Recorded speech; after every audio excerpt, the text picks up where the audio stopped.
बिस्मिल्लाहिर्रहमानिर्रहीम, अस्सलाम वालेकुम नाज़रीन। प्रोग्राम सिटी 10 में मैं हूँ आपकी मेज़बान अना यूसुफ। जुमे का मुबारक दिन है, आप सब लोगों को जुमा मुबारक। इस दुआ के साथ प्रोग्राम का आगाज़ कर लेते हैं कि अल्लाह ताला सबकी ज़िंदगियों में आसानी पैदा करे और हमें तौफीक अता फरमाए कि हम दूसरों की आसानी पैदा कर सके। ये मुश्किल काम नहीं है, सिर्फ अपने काम से काम रख लें तो ये काम आसान हो जाएगा, दूसरों की ज़िंदगी खुद ब खुद आसान हो जाएगी।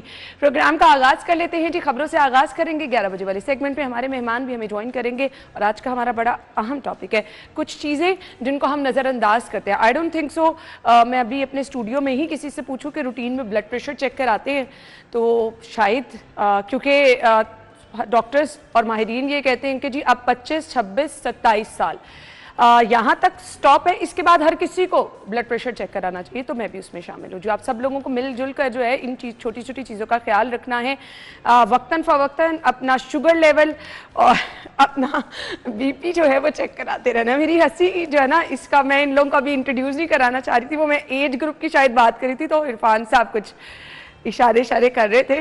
तो खैर वो अभी हम लाइटर नोट पे प्रोग्राम से पहले बात भी कर रहे थे। सो अपने रिपोर्टर्स की तरफ चलते हैं। अस्सलाम वालेकुम। वैसे इसमें बड़ा स्ट्रॉन्ग मैसेज था, आप लोग मजाक की तरफ लेंगे। ब्लड प्रेशर और डायबिटीज चेक कराना यहाँ पे सीरियस कौन लेता है, मजाक ही तो समझ आती है। सही बात है, लेकिन ना ये चीजें बड़ी जरूरी हैं। आज हमारा खैर इस पे शो है, तो आपके सामने मैं भी बीपी चेक कराऊंगी, अपना शुगर लेवल भी चेक कराऊंगी। तो जरूर आप लोग कोशिश कीजिए कि आप भी टाइम टू टाइम ना ये चीजें भी करवा लीजिएगा। वो भी लाजमी कराऊंगी। ये 6 महीने बाद तो सबको करा लेना चाहिए, कोई मुश्किल नहीं। अब राव साहब ने मशवरा दिया तो भी करा लूंगी। मैं वैसे बड़ी वहमी पाई जाती, कोई कह दे तो मैं वो काम करा लेती हूँ। खैर जी, खबरों की तरफ आ जाते हैं जी। आज की पहली खबर क्या है जी? 8 घंटे हुई शहर में बारिश और शहर पानी पानी हो गया। शहर को पानी पानी ना होने देने के लिए बहुत सारे इकदाम भी पहले से किए जा रहे हैं, बट गाड़ियां भी बंद हुई, लोगों की छतें भी गिरी, लोड शेडिंग एक लंबे टाइम के लिए हो भी गई, गाड़ियों की लंबी कतारें भी लगी, ट्रैफिक का निज़ाम भी मुतासिर रहा। ये मैं आपको एक ओवरव्यू दे रही हूँ आज के पूरे अखबार की जो खबरें हैं। मैं डिसाइड नहीं कर पा रही थी कि पहले क्या डिस्कस करें और फिर बाद में क्या। हफीज सेंटर में आग भी लग गई, रेस्क्यू टीमों की जानिब से कोशिश भी की गई, तो मुश्किल था जी ये काम। अच्छा जी, वक्तन फ़वक्तन सबने दौरे भी किए, लेकिन मुझे नहीं समझ आती ये दौरे क्या कर लेते हैं। पानी कहीं उठा के ले जाते हैं। पानी तो जब निकलना है तभी निकलता है, और इसके लिए ये दौरे कोई काम नहीं आते हैं। तो छतें भी गिर गई, अस्पतालों में ये सब हुआ। जहाँ कहीं रोड पे 2-3 जगहों से खबरें ये आई कि जी आपके रोड ही बैठ गए हैं, पानी बारिश इतनी शदीद थी। सो तीसरा स्पेल जो है उसका आगाज हो रहा है और वो ज़्यादा ख़तरनाक है। तो अल्लाह ताला रहम करे। आज हैं जी निश्ता टाउन 182, इकबाल टाउन 181, पानी वाला तालाब 175, गुलबर्ग 153, करतबा चौक 151, समनाबाद 149 मिलीमीटर बारिश रिकॉर्ड की गई। सो हर जगह कल पानी ही पानी था। राव साहब बहुत शुक्रिया। देखिए, बारिश कोई पहली मरतबा नहीं हुई। कल के हवाले से हम सोच ही रहे थे, और इरफान साहब और आप इस बात के शाहिद हैं कि अक्सर ये बात होती थी कि लाहौर शहर में एक नई सीवरेज लाइन जो है वो कई सालों बाद बिछाई गई है, और उसके नतीजे में उसके जो समरात हैं वो बरसात में आवाम को मिलेंगे। और बड़ी यकीन कीजिए कि मुझे तो बड़ा इस हवाले से, मैं तो अपने अल्फाज को वापस लेता हूँ कि दिफा करते रहे कि बड़े ज़बरदस्त अंदाज में ये काम हुआ है, और पहली मरतबा किसी ने ये काम किया है कि जो सीवरेज एक बुनियादी मसला है उसको एड्रेस किया गया। लेकिन बदकिस्मती ये है कि उसमें भी जो है वो मुकम्मल, मैं तो इसको कहूँगा कि ये एक प्रॉपर एक साजिश थी। अगर 6 माह में सीवरेज लाइन नहीं मुकम्मल की जा सकती तो ये यकीनन ये साजिश ही है, और इसका ज़ाहिर है chief executive of the province को इस हवाले से सोचना होगा कि ऑब्वियसली मैं तो इसको साजिश ही कहूंगा। इतनी बड़ी रकम खर्च करने के बाद अगर इस तरह के हालात हमने देखने हैं तो फिर बेहतर यही था कि फिर वो शबाशी पेट्रोल ही ठीक था, टेम्परेरी तौर पे लगवाएं सारे जो पंप्स हैं वो मुख्तलिफ रोड्स पर, और वो सारे तजर्बात फेल हुए हैं। ये हम ख्याल तो ये कर रहे थे कि इसके नतीजे में समरात आवाम तक पहुंचेंगे, लेकिन बदकिस्मती से वही हमारे जो महकमे हैं, हम देखते हैं कि डीसिल्टिंग का काम जो कि मार्च और अप्रैल में शुरू होना चाहिए था वो बर वक्त शुरू नहीं हुआ, जिसकी वजह से ड्रेन्स ने ओवरफ्लो किया है। ड्रेन्स का ओवरफ्लो करना चलें, अगर इतना बड़ा स्पेल है, ये मान भी लिया जाए, इसको कैटास्ट्रोफिक रेन कह भी लिया जाए, तो उसके नतीजे में कम अज कम आपके कोई प्रिकॉशनरी मेजर्स तो होने चाहिए थे।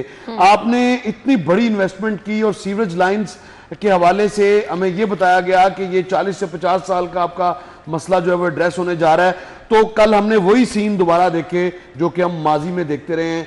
वही हम जो बात करते थे कि इसको बर वक्त 30 जून तक मुकम्मल कर लिया जाना चाहिए था, लेकिन वही हटदर्मी कॉन्ट्रैक्टर्स की ई टेंडरिंग को कहा गया कि बड़ा ये शफाफ निज़ाम है और इस निज़ाम के तहत काम जो है वो बर वक्त मुकम्मल होंगे। और ये जो कल आपने जो सीन देखा है ये इसी के नतीजे में देखा गया है। आपकी खबर है सीएम साहिबा ने मुसलसल निगरानी की। देखिए, तो कैसे निगरानी की उन्होंने? देखिए, मुसलसल उन्होंने निगरानी की। ऑब्वियसली जो मैकेनिज्म उनके पास है, जो वुज़रा को या जो स्टेट की जो मशीनरी है उसको इस्तेमाल तो किया गया है, लेकिन उससे पानी जल्दी निकल गया। पानी देखिए, पानी जरूर जल्दी निकला है। इसमें सीएम साहिबा की निगरानी करने जल्दी निगरानी ना भी करें, लेकिन पानी उस तरह की इंटेंसिटी नहीं है। मैं बात कुछ और कर रहा हूं। मैं ये कर रहा हूं कि इतनी बड़ी इन्वेस्टमेंट के बाद इस तरह के हालात कम से कम नहीं होने चाहिए थे जो हमने, अगर आप ड्रोन्स के शॉट देखें, वो इन्वेस्टमेंट की तो बात आप तब करें ना इरफान साहब, अभी काम मुकम्मल ही नहीं हुआ। अब मेरे घर के बाहर कल ये सीन था, तो ये तो हम कह रहे थे, डर के निकली क्योंकि मुकम्मल क्यों नहीं हुआ। सर्विस लेन की एक साइड जो है ना, इनको करें, मलबा पड़ा हुआ था जिनका काम, कल वो पूरा कवर था। तो मैं तो सोच के भी उस रोड की तरफ नहीं गई कि कहीं गाड़ी ना खाई। मुझे बताया ना, देखे ये जो बात हो रही है कि डिगिंग की गई, जिस तरह खुदाई कर दी गई सीवरेज पाइप लाने के लिए, वो नदी उसके थी बाद और उसमें कहीं डिगिंग नजर अब ही उसके नहीं आ बाद रही जो मजीद जो है आप लोगों के लिए खतरे का, मैं आपको एक और घंटी बजा दूं कि जहां पे डिगिंग की गई है वहां पे वो सारे का सारा पानी ज़ेरे ज़मीन गया, और आपके घर के सामने जो सर्विस लेन के ऊपर डिगिंग की गई है वो आपकी घर की जो बुनियादें हैं उसको भी डैमेज कर रहा है। ये देखिए ना कितनी और खतरनाक बात है ये। आप इस सूरत हाल को इमेजिन करें कि पूरे शहर में आपने ये डिगिंग की हुई है, और पूरे शहर में जहाँ पे डिगिंग है वहाँ पे कोई उसका जो है वो उसको सीमेंट से भरा नहीं गया, उसके ऊपर कोई कंक्रीट नहीं डाला गया ताकि जो जमीन के अंदर बारिशें बहुत होनी है, जमीन के अंदर पानी ना धसे। आप ये देखते हैं अक्सर कि आपको पता चलता है कि किसी जगह के ऊपर बहुत बड़ा गड़ा पड़ गया, वहाँ पे सड़क बैठ गई, गाड़ियाँ बीच में गिर गई, मोटरसाइकिलें गिर गई। कल आपने 2 इंसिडेंट देखे। कल आपने फिरोजपुर रोड के ऊपर जो पार्किंग एरिया है, जो थाना इचरा के बिल्कुल सामने पार्किंग एरिया, वहाँ पे आपने देखा कि वो पूरे का पूरा ज़मीन बोस हुआ, वहीं पे कई मोटरसाइकिलें जो खड़ी थी, गाड़ियाँ खड़ी थी, वो डैमेज हुई। इसी तरह आपने देखा बाबा ग्राउंड के करीब एक बहुत बड़ा गड़ा सड़क बैठ गई वहाँ पे, और वो था कि क्योंकि आपने डिगिंग की हुई थी वहाँ पे होल बनाने के लिए, वो पानी स्टोरेज के लिए उसको कर रहे थे। तो जब इस तरह के जिन चीजों की आपने निशानदेही की, ऑब्वियसली आप कल इनके यहाँ से गुजरे होंगे, आप पहले शाहिद हैं। देखिए कल तो हम मुझे सिर्फ ये बता दें इरफान साहब, सीएम साहिबा यहाँ खबर है, मैं खबरों को साथ साथ लेके इसलिए चल रही हूँ जरा लोगों को पता चलते रहे ना कल क्या क्या हुआ।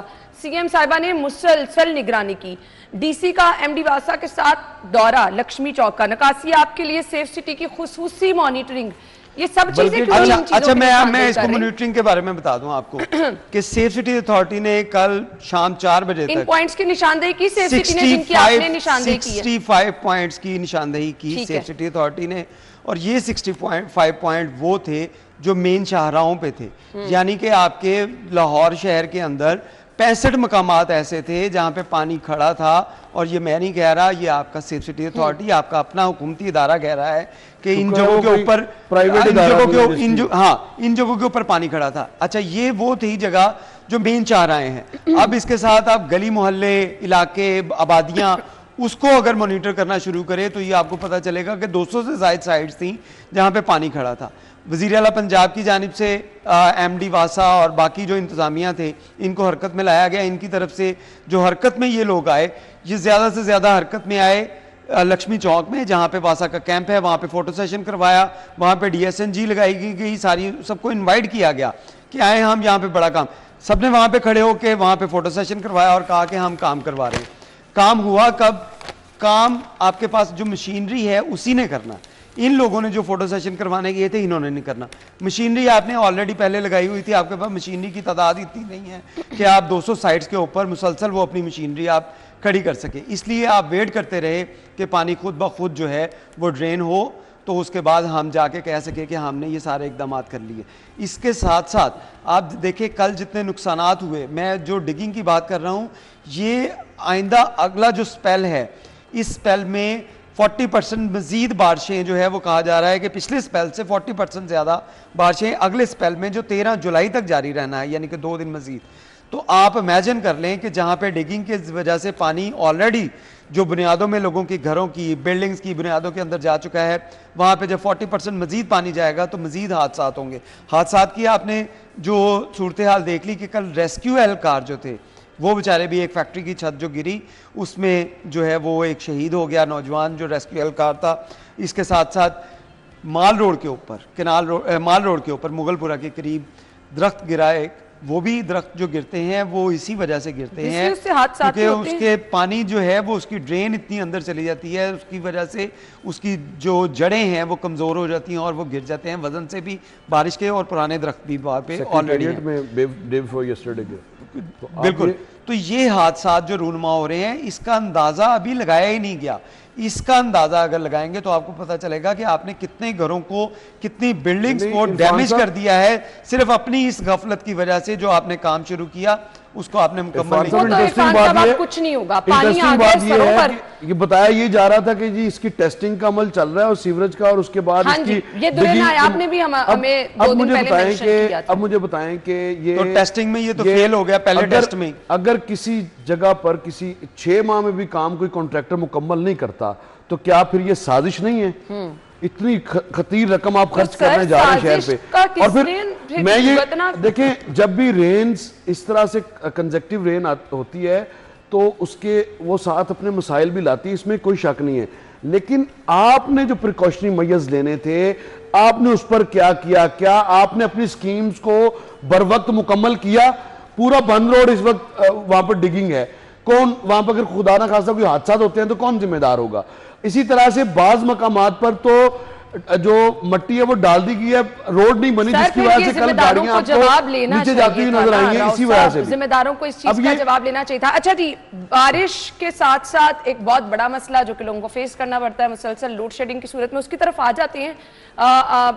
बहुत सारे लोगों का इससे मसला रहा, पूरा दिन लोड शेडिंग रही। इरफान साहब बिल्कुल। अच्छा, बारिश के बाद जहां पे आपको दीगर मसाइल का सामना करना पड़ता है वहीं पे आपको 2 इश्यूज जो है वो हर बारिश के अंदर आपको बर्दाश्त करने पड़ते हैं। एक फौरी तौर पे लोड शेडिंग जो होना और उसके साथ साथ ट्रैफिक का जो है वो इंतजामात सारा दरहम बरम होना। कल आपने देखा होगा कि लाहौर शहर की जो अहम शाहराएं हैं जिसमें करतबा चौक हो गया, फिरोजपुर रोड, इधर से आपका गार्डन टाउन से जो एरिया था ये सारा का सारा मुकम्मल तौर पे बंद कर दिया क्योंकि अच्छा वहां पे भी वो भी इशू है। अब इसके साथ साथ एक बड़ा इशू ये है कि जिस जगह के ऊपर रोड इंजीनियरिंग ठीक नहीं है उस जगह के ऊपर पानी खड़ा होता है। अब गार्डन टाउन की हम बात करें, गार्डन टाउन जो है इसको हालिया चंद सालों पहले जो है वो बनाया गया और उसके बाद अब हम सूरत हाल देखें कि हाल गार्डन टाउन पे आप जा रहे हो से यूनिवर्सिटी से टुवर्ड कलमा चौक जा रहे हो तो आपको पूरी जो लेफ्ट साइड है उसकी पूरी लेफ्ट साइड वहां पे आपको 1-1 फीट तक पानी जो है वो खड़ा नजर आता है जिसका सिर्फ रोड इंजीनियरिंग न बेहतर होने की वजह से यूनिवर्सिटी तक बिल्कुल ऐसे ही है। इस तरह के कई पॉइंट्स है। करतबा चौक की जैसे हम बात कर रहे हैं, करतबा चौक पे भी ओवरऑल डिगिंग का अमल जो है वो जारी है और उसके साथ साथ पाइपलाइन डाली गई लेकिन मट्टी नहीं डाली गई जिसकी वजह से मट्टी डाली गई है, 2 लाइन असफॉल्ट नहीं डाली गई, मट्टी भी किसी जगह के ऊपर नहीं डाली हुई। साहब वहां पे भी कई फिट जो है अच्छा वो गहरे गड्ढे मौजूद हैं। इसकी जो जिम्मेदारी है जो मैं ये समझता हूं कि इतनी खतीर रकम खर्च करने के बाद इस तरह के हालात के जिम्मेदार वो कॉन्ट्रैक्टर्स हैं जिन्होंने काम में ताखीर की और कॉन्ट्रैक्टर तो जिम्मेदार हैं लेकिन जिस गवर्नमेंट ने पैसे देने हैं वो पैसे देके उनसे काम लेना है। इनको उस कॉन्ट्रैक्टर को पकड़कर आप उसको कोई इबरत का निशान बनाए ताकि किसी दूसरे को भी पता चले। ये हम निशानदेही 2 माह से कर रहे हैं। इरफान भाई, इसकी निशानदेही इस तरह से भी होती रही है कि जब हम एमपीए से या एमएनए से बात करते थे तो वो कहते थे कि यार ये ना ई टेंडरिंग एक अच्छा अमल है लेकिन इसके नतीजे में हुआ ये है कि भक्कर का जो कॉन्ट्रैक्टर है उसको लाहौर के मोहल्ले वकूफ का अंदाजा नहीं है। तो अब आप जो बंद रोड है वो कोई इसी तरह से कोई दूर अफ्तादा इलाके का कॉन्ट्रैक्टर है वो बना रहा है। अब जिस बंदे को लाहौर के मोहल्ले वकूफ का अंदाजा नहीं होगा वो काम की रफ्तार तो वो तो अपने देहात की अपने रूरल एरिया की तरह ही वो काम करेगा ना। उसके ऊपर काम किसने चेक करना है और कहां पे नेस्पा, कहां पे थर्ड पार्टी, कहां पे टाइमलाइंस हैं, जो टाइमलाइंस दी जाती हैं वो कहां पर हैं। इस पर मैं समझता हूं कि चीफ मिनिस्टर पंजाब को जो है वो हर हाल में अपनी जो अथॉरिटी है उसको जरूर रिव्यू करना चाहिए कि ये ऐसा क्यों हुआ है। अब देखिए अब देखिए, बारिशों का अगर आप कंपैरिजन करते हैं तो बारिशें तो दुबई में भी जब हुई थी तो हालात आपके सामने हैं। हम इस बात को कदम, आपने जो इंतजामात किए वो ऑपरेशनल क्यों नहीं हुए? बिल्कुल हम ये बात जी, कर रहे ब्रेक ले लेते हैं। ब्रेक के बाद आएंगे शहर की दीगर सूरत हाल, अस्पतालों में क्या सूरत हाल रही, इसके बाद मुख्तलिफ शाहराओं की क्या सूरत हाल थी, वो हम डिस्कस करेंगे। एंड यस, बार बार लोग कहते हैं जी load shedding load shedding load shedding, तो वो वाज़े तौर पर शायद सिपरा साहब ने कह दिया कि भाई इसका कोई हल नहीं है। मॉनसून की बारिशें होंगी, जितनी शदीद बारिशें होंगी उतनी शदीद लोड शेडिंग होगी, तो प्लीज़ इसका सवाल ना कीजिए। ब्रेक के बाद आएंगे, स्टे विद अस।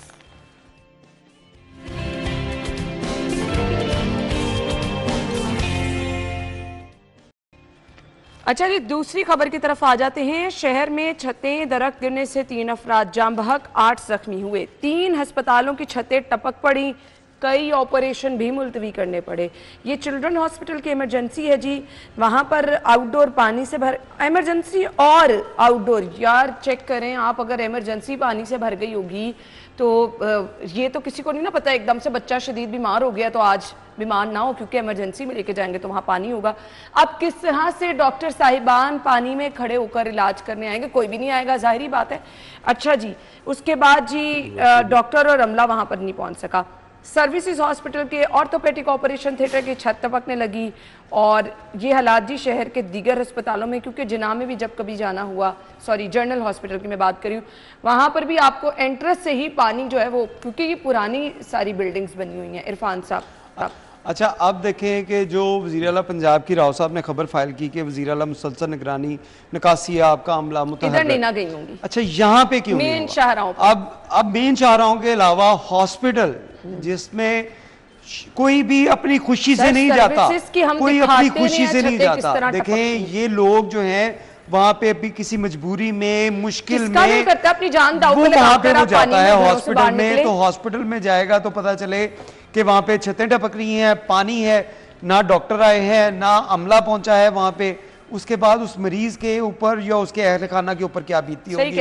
मेरा सिर्फ इतना सवाल है कि वजीर आला पंजाब, बिल्कुल, कि किस तरह लोग वो वहाँ पे सफ़र करते होंगे, और हमारी हुकूमत जो है वो कितनी डिठाई के साथ ये कह देती है कि मुतहर्रिक है हमला तमाम जो वासा का और ज़िले इंतज़ामिया का। ये अगर मुतहर्रिक हो और किसी जगह पे मुतहर्रिक ना हो, भाई खुदारा ऐसी एमरजेंसी सर्विसेज जो हैं, जो हॉस्पिटल हैं, वहाँ पे आप कम अज़ कम मुतहर्रिक हो जाएं। अब वहाँ से पानी निकालना, अब MS के ऊपर तो नहीं ना डाल सकते कि आप MS ने पानी यहाँ से नहीं निकलवाया जी। अब जिले इंतजामिया को उसने कहना है या जिले इंतजामिया ने खुद काम करना है, जाके इन चीजों को मॉनिटर करना है, इन चीजों के ऊपर इकदाम करने हैं। अच्छा, फिर इसके साथ आप बताइए काम किसका है? आप बिल्कुल बताइएगा। पहले काम की तो निशानदेही कर लें, काम है किसका? देखें, उसके बाद फिर आगे चलते हैं। हम यही बात कर रहे हैं राव साहब, अगर वहां पे पानी खड़ा है तो उसको निकालने के लिए वासा का, जहां पे अगर आप GOR के बाहर आप वहां पे बड़ा सा डिस्पोजल लगा सकते हैं कि वहां से पानी फौरी निकाला जा सके, तो हॉस्पिटल में क्यों नहीं लग सकता? इसके साथ साथ जो छतें टपक रही हैं, इसके लिए खुदारा कोई इकदाम कर लें, कोई इकदाम कर लें। हॉस्पिटल की हालत इस तरह है कि आपने कुछ दिन पहले एक खबर डिस्कस की कि हॉस्पिटल की जो छत कमरे की गिरी, 3 डॉक्टर आपके उसमें शदीद जख्मी हुए। फिर उसके बाद कभी आप डिस्कस करते हैं कि लिफ्ट गिर गई, लोग वहां पे जख्मी हो गए। रिसेंटली पिछले हॉस्पिटल के एसी आपके आईसीयू के और एसी आ भी चुके हैं, स्टोरों में बंद है। मैं उस दिन म्यो हॉस्पिटल की हालत देख के परेशान हो गया कि वहां पे लोग अपने पेशेंट के लिए घर से स्टैंड फैन जो हैं वो लेकर जा रहे हैं। तो ये कितनी अलार्मिंग कंडीशन है, और हमारे हुक्मरान कितनी डिठाई के साथ कह देते हैं कि हॉस्पिटल में बहुत अच्छा है। मैं वहाँ पे खुद इलाज करवाने गई थी, उन्होंने फौरी MRI भी की, उन्होंने फलां भी किया, उन्होंने फलां भी किया। भाई वहाँ पे तो AC चलते होंगे, हम मानते हैं वहाँ पे AC चलते होंगे, वहाँ पे जहाँ पे MS बैठता होगा या बड़े बड़े अफसर बैठते होंगे, वहाँ पे तो AC सब कुछ चीज़ें ठीक चलती होंगी। लेकिन जहाँ पे गरीब आदमी बैठता है, जहाँ पे गरीब आदमी इलाज करवाने जाता है, वहाँ पे ये हालात हैं कि छतें टपक रही हैं। आपने ये चिल्ड्रन हॉस्पिटल की जो बात की कि अगर वहाँ पे हॉस्पिटल में अगर बच्चा कोई वहाँ पे एडमिट है और उसके देखने के लिए डॉक्टर नहीं पहुँच सका, कल आपने प्रोग्राम क्यों नहीं किया? क्योंकि आपके घर के बाहर पानी था और आप घर से बाहर नहीं निकल सके।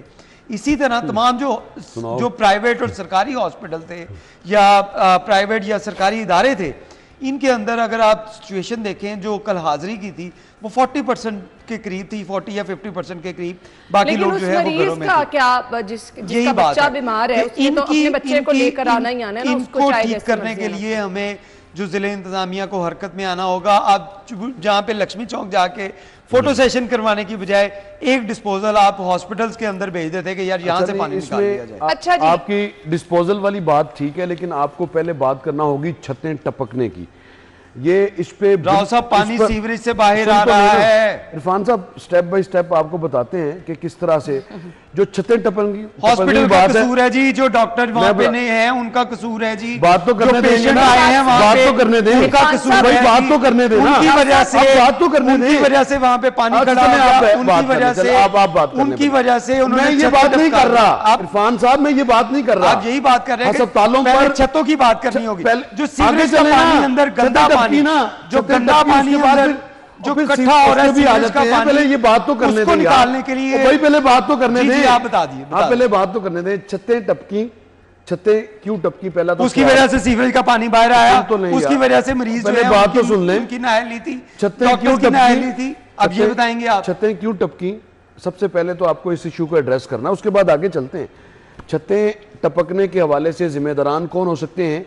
जिन महकमों ने अभी रिसेंटली, आपको पता होगा कि बिलियंस ऑफ रुपीस खर्च किए गए ताकि अस्पतालों की इमारतों को रिवैम्प करके स्टेट ऑफ द आर्ट बनाया जाए। आखिर किसी ना किसी डिपार्टमेंट ने यह काम करवाया और खतीर रकम इस पर खर्च की गई।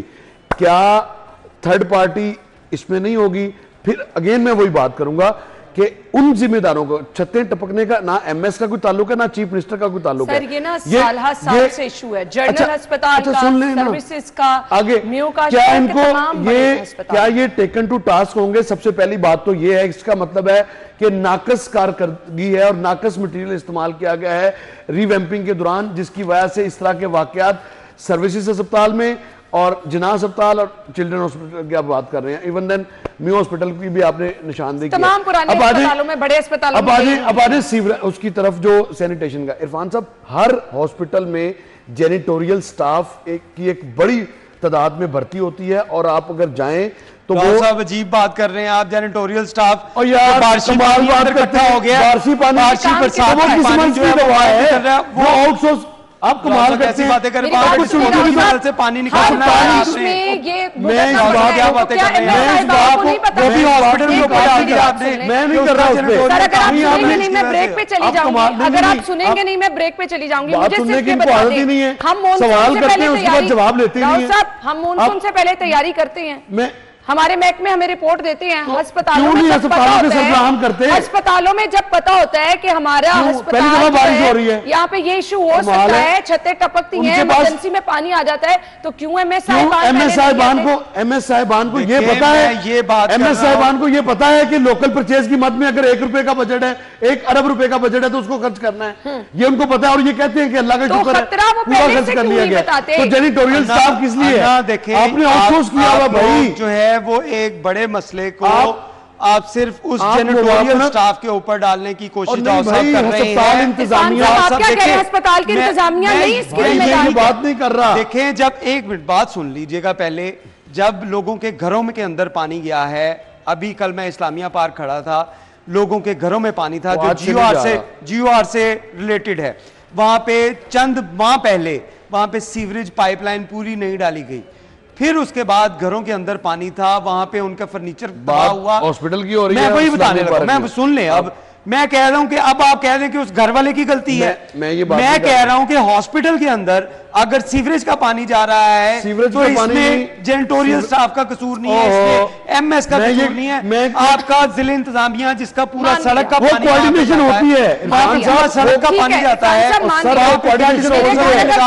पानी निकाला जा सकता है। आप इशू को एड्रेस करने की बजाय शिकायत तो कर सकते हैं ना कि भाई मुझे ये मसला है, मान लिया। अब कल वाली बारिश में तो पानी चला गया, मुझे कोई इंतजाम आप अगली बारिश में भी देख लेंगे नहीं हुआ होगा, आप उसी तरह से पानी जाएगा। इनकी भी तो जिम्मेदारी है। जेनिटोरियल स्टाफ ने वहां पे डिस्पोजल नहीं लगाना, वहां पे मोटर लगाकर पानी रिक्वेस्ट तो कर सकते हैं, रिक्वेस्ट तो कर सकते हैं कि हमारी इमरजेंसी बंद मैं वही आपको बता रहा हूँ। आपने कुछ दिन पहले बजट देखें, कुछ दिन पहले आप जो बात कर रहे हैं कि आपने YDA की एक प्रेस कॉन्फ्रेंस थी जिसमें वो दिखा रहे थे कि मैं अभी आपको एक मिसाल को कैसे पंखे लेकर ऊपर गए थे। इरफान साहब सुन ले बात, जैसे पंखे लेकर AC नहीं चल रहे वहां पे लेके जा रहे थे, तो क्या आपके इल्म में होगा कि किसी भी इंतजामिया को नहीं पता होगा कि अंदर AC नहीं चल रहा? सर मुझे ये नहीं बताया होगा, हुकूमत ने बताया होता है, सारी हुकूमत को पता होता है।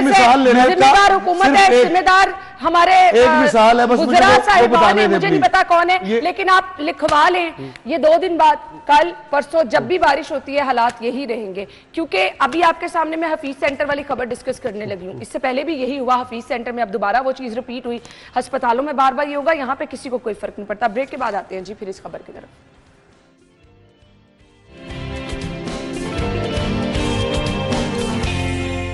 Welcome back once again. खबर यह है कि हफीज सेंटर में फिर आतिशज़द की बर वक्त ऑपरेशन से बड़ी तबाही टल गई। फिर क्यों लिखा है इरफान साहब? इससे पहले भी हुई पहले थी? बड़ी खौफनाक अच्छा, वो किसी को याद नहीं थी। अच्छा देखें, यही मसला है हमारा कि हमारे जो अब इस खबर के मुताबिक देखें कि बेसमेंट पार्किंग एरिया में लगने वाली आग जो है वो तहखाने में मौजूद जो करोड़ों रुपए के लैपटॉप और CPUs, मोबाइल और दीगर जो, हमने अच्छा 2-3 दिन कवरेज की, राव साहब DC साहब के साथ अंदर मौजूद थे, सांस नहीं ली, मुझे सब याद है। अब इसका देखें जो पार्किंग एरिया है, पार्किंग एरिया जो पार्किंग एरिया जो पार्किंग एरिया जो गजटेड है, जो डेजिग्नेटेड है कि ये पार्किंग एरिया है, वहां पे दुकानें होंगी, वहां पे आपके UPS पड़े हैं, वहां पे आपके लैपटॉप पड़े हैं, वहां गाड़ियों की पार्किंग है। बिल्कुल, मैं वही बात कर रहा हूँ कि वहां पे अगर ये चीजें होंगी तो उसके बाद होंगी ना राव साहब, ऑफलोड की बात नहीं है, वहां पे दुकानें बन चुकी हैं, आप जाके तो देखें वहां पे गोदाम बने हुए हैं, गोदाम बने हुए हैं। ये बड़ा मसला अब इन चीजों को मॉनिटर करने के लिए भी हमारे ये एक प्लाजे का मसला नहीं, इस पूरे जो कॉरिडोर है इसका पूरा गुलबर्ग मेन बुलेवार्ड गुलबर्ग, इसके ऊपर हर प्लाजे की यही कहानी है। और हर प्लाजा जब तामीर किया गया तो उसका बताया गया कि इसका पार्किंग एरिया जो है बड़ा कुशादा है। ये पार्किंग एरिया हमने इसमें 500 गाड़ी होगी, 400 गाड़ी होगी, 300 गाड़ी होगी, ये बताया जाता है। लेकिन जब प्लाजा पास हो जाता है, प्लाजे की कंस्ट्रक्शन मुकम्मल हो जाती है, फिर उसके कुछ अरसे के बाद पता चलता है कि वहां पे छोटी छोटी दुकानें और छोटे छोटे जो स्टोर और गोदाम्स बन गए। यहाँ पे भी यही सूरत है। माजी में जितनी बड़ी तबाही हुई उसके बाद सीखा जाता, आपने उसको जो है मजीद उसका बेड़ा गर्क किया। और इसमें आप देखें कि ये लाहौर की वो मैं समझता हूँ वाहिद मार्केट होगी जिसके अंदर सबसे ज्यादा कीमती सामान जो है, सबसे ज्यादा कीमती शहर में अगर आतिशज़दगी के वाकयात होते ये तो मार्केट भी नहीं बनी ना। अच्छा ये देखिए हमारी वो तो पुरानी है, बहुत पुराना, वहां पे हर चीज है, ये तो नहीं। अच्छा अब इसमें आप ताजरों की तरफ से जो कल गिला किया गया उसमें देखिए कि फायर फाइटिंग निजाम को बेहतर बनाने की बजाय जो फंड्स थे गैर जरूरी कामों पे खर्च किया गया। हुकूमत आतिशज़दगी की रोकथाम के लिए रेगुलरिटी अदारों को मुतहर्रिक करे। बात यही है कि आपके ये जो इदारे हैं ये कहाँ पे हैं, ये क्या वहां पे जाके मॉनिटरिंग करते हैं, ये क्या जाके हर साल या हर 6 माह के बाद जब भी आपको पता है कि मानसून का सीजन है या शदीद गर्मी का सीजन है या शदीद गर्मी का सीजन है, उसके अंदर क्योंकि आपके AC ज्यादा यूज होंगे, आपकी वायर जो है उसके अंदर शॉर्ट सर्किटिंग का ज्यादा इश्यूज होते हैं, मानसून के अंदर ये इश्यूज होते हैं। क्या कभी हमारे किसी इदारे ने जाके उनको वैल्यूएट किया? कभी हमारे इदारे ने उन दुकानों को, उन प्लाजों को सील किया जहां पे ये इंतजामात नहीं थे? नहीं किया जाता। हमेशा इंतजार किया जाता है कि वहां पे आग लगे, फिर उसके बाद जाके फोटो सेशन करवाएं। कल भी यही हुआ वहां पे। आप देखिएगा कि हर डिपार्टमेंट, वो चाहे पुलिस हो, वो जिले इंतजामिया हो, वो फायर फाइटिंग वाले हो या कोई भी हो, इनमें से ज्यादातर लोगों की कोशिश यही होती है कि हम तस्वीरें बनवाएं, फौरी जाके लोगों को बताएं कि हम अभी तो बड़ी तबाही टल गई, आगे बारिश होती है, खुदा ना खास्ता आप फिर इंतजार करेंगे, खतरा मंडराता रहेगा कि कुछ हो सकता है। अब मैं पहले आपको थोड़ा सा ये फोटो जो अखबार में हमारे प्रिंट हुई है, इस फोटो को अगर आप देखें तो आपको सारे इश्तहारात नजर आएंगे। ये पार्किंग, ये जो प्लाजा है, ये मुझे लगता है IT से ज्यादा ये पार्किंग प्लाजा है और तशहीरी एक बेहतरीन जो मरकज है इसको ये कह सकते हैं। मुझे इत्तेफाक हुआ रिसेंटली जाने का, तो इनकी जो मस्जिद है वो टॉप पे है, तो बेहंगम उसी तरह से मैं हैरान था कि इतने बड़े हादसे से और बिलियंस ऑफ रुपीस का वो नुकसान था जो माजी की आग थी। दुकानदार बेचारे रो उसके बाद तो। अच्छा ये गफलत किसकी है? ये गफलत उस माफिया की है जो इस प्लाजा में विराजमान है। छोटे छोटे दुकानदारों का बेचारों का नुकसान होता है, जो अपनी रोजी रोटी के लिए वहाँ पर छोटी दुकानें हैं। माफिया जो है वो पार्किंग से पैसा कमा रहा है, वो तशहीर से पैसा कमा रहा है, वो मुख्तलिफ कंपनीज को ओब्लाइज करके पैसा कमा रहा है। माफिया क्या है? यूनियन। जो इसकी यूनियन है वो इस हद तक, अब मैं तो हैरान हूं कि बेसमेंट पार्किंग के बजाय वहां पर इस तरह से जो गोदाम बने हुए हैं, तो फिर इस तरह के वाकयात नहीं होंगे जब एक बेहंगम जो वायरिंग होगी, हर जगह पर वायरिंग होगी। और यकीन कीजिए कि अगर आपको इत्तेफाक हो जाने का, तो आप सिर्फ एक लर्निंग प्रोसेस के लिए आप जाएं, ज़रूर देखें और किस तरह से कितनी बड़ी आईटी की वो मार्केट है और उस मार्केट में जो बेहंगम तारे हैं उनकी हालत ज़ार क्या है। वो तो मुझे तो लगता है ये वैसे ही बोनस है। ये इन्होंने तो हर चीज को, हादसात को दावत दे रखी है इस प्लाजे के जो वहां पे यूनियन है, कुछ हो रहा तो ये अल्लाह ताला की तरफ से नहीं हो रहा, अल्लाह की तरफ से इनकी तरफ से कोई कसर नहीं है, कोई कसर नहीं छोड़ी गई। जिस तरह तारे बेहंगम, जिस तरह बेहंगम और जरा सी बहुत ही बुरी हालत। फिर वहां पर फ्यूमिगेशन इतनी ज्यादा है, आपको सारा प्लास्टिक का वहां पर मटीरियल मैक्सिमम है, बैटरीज, पेट्रोल है पूरा, वो तो जल्दी और उसी वक्त के अंदर तो स्टोर है। क्या हुआ था जो प्रीवियस वाकया था, मैंने ये सारी रिपोर्टिंग उसकी खबर को हमने करना है वाइंड अप। अगर आज भी ना सीखा तो फिर खुदा ना खास्ता आप किसी बड़े हादसे के मुंतज़िर हैं। जितने जिम्मेदार हैं वो सब जवाब दिए हैं इस पे, लेकिन इस पर अभी तक हमें जवाब किसी का सामने नहीं आया। अलबत्ता कल यहाँ पर काम करते हुए जी 4 रेस्क्यू एहलकार मलबे तले दब गए। ये एहलकार जो है आते जल्दी से मुतासरा छत का मुआयना कर रहे थे। अच्छा जी, और एक एहलकार जो है वो शहीद भी हुआ है। सो दुआ गो हैं कि ये बारिश किसी के लिए जहमत ना बने। बहुत सारे हादसात हुए मुसलसल होने वाली बारिश से, तो हमें तो मोहतात ही रहना है। बाकी अल्लाह ताला करम करे अपना। ब्रेक के बाद आते हैं जी अगली खबर की तरफ। स्टे विद अस।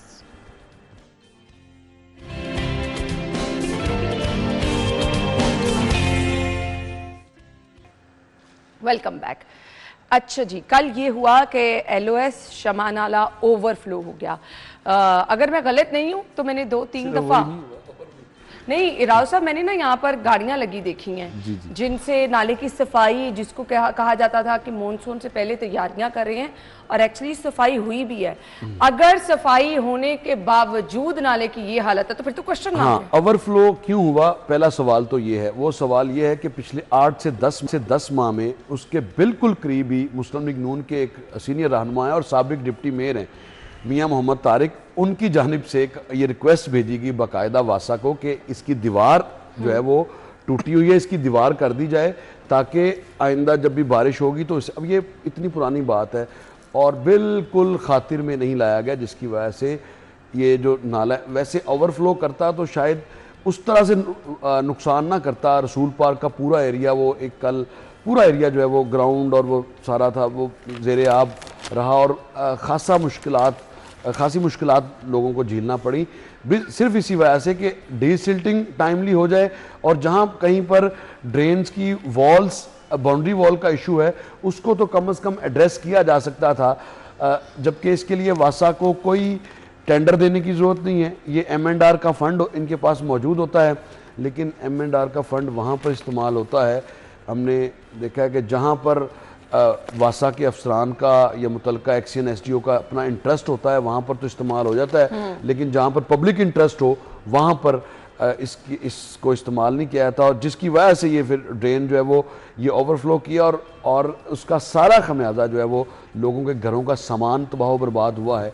लोगों के लिए कई घंटे तक उनकी ज़िंदगी अजीरन बनी रही है, बिजली नहीं थी।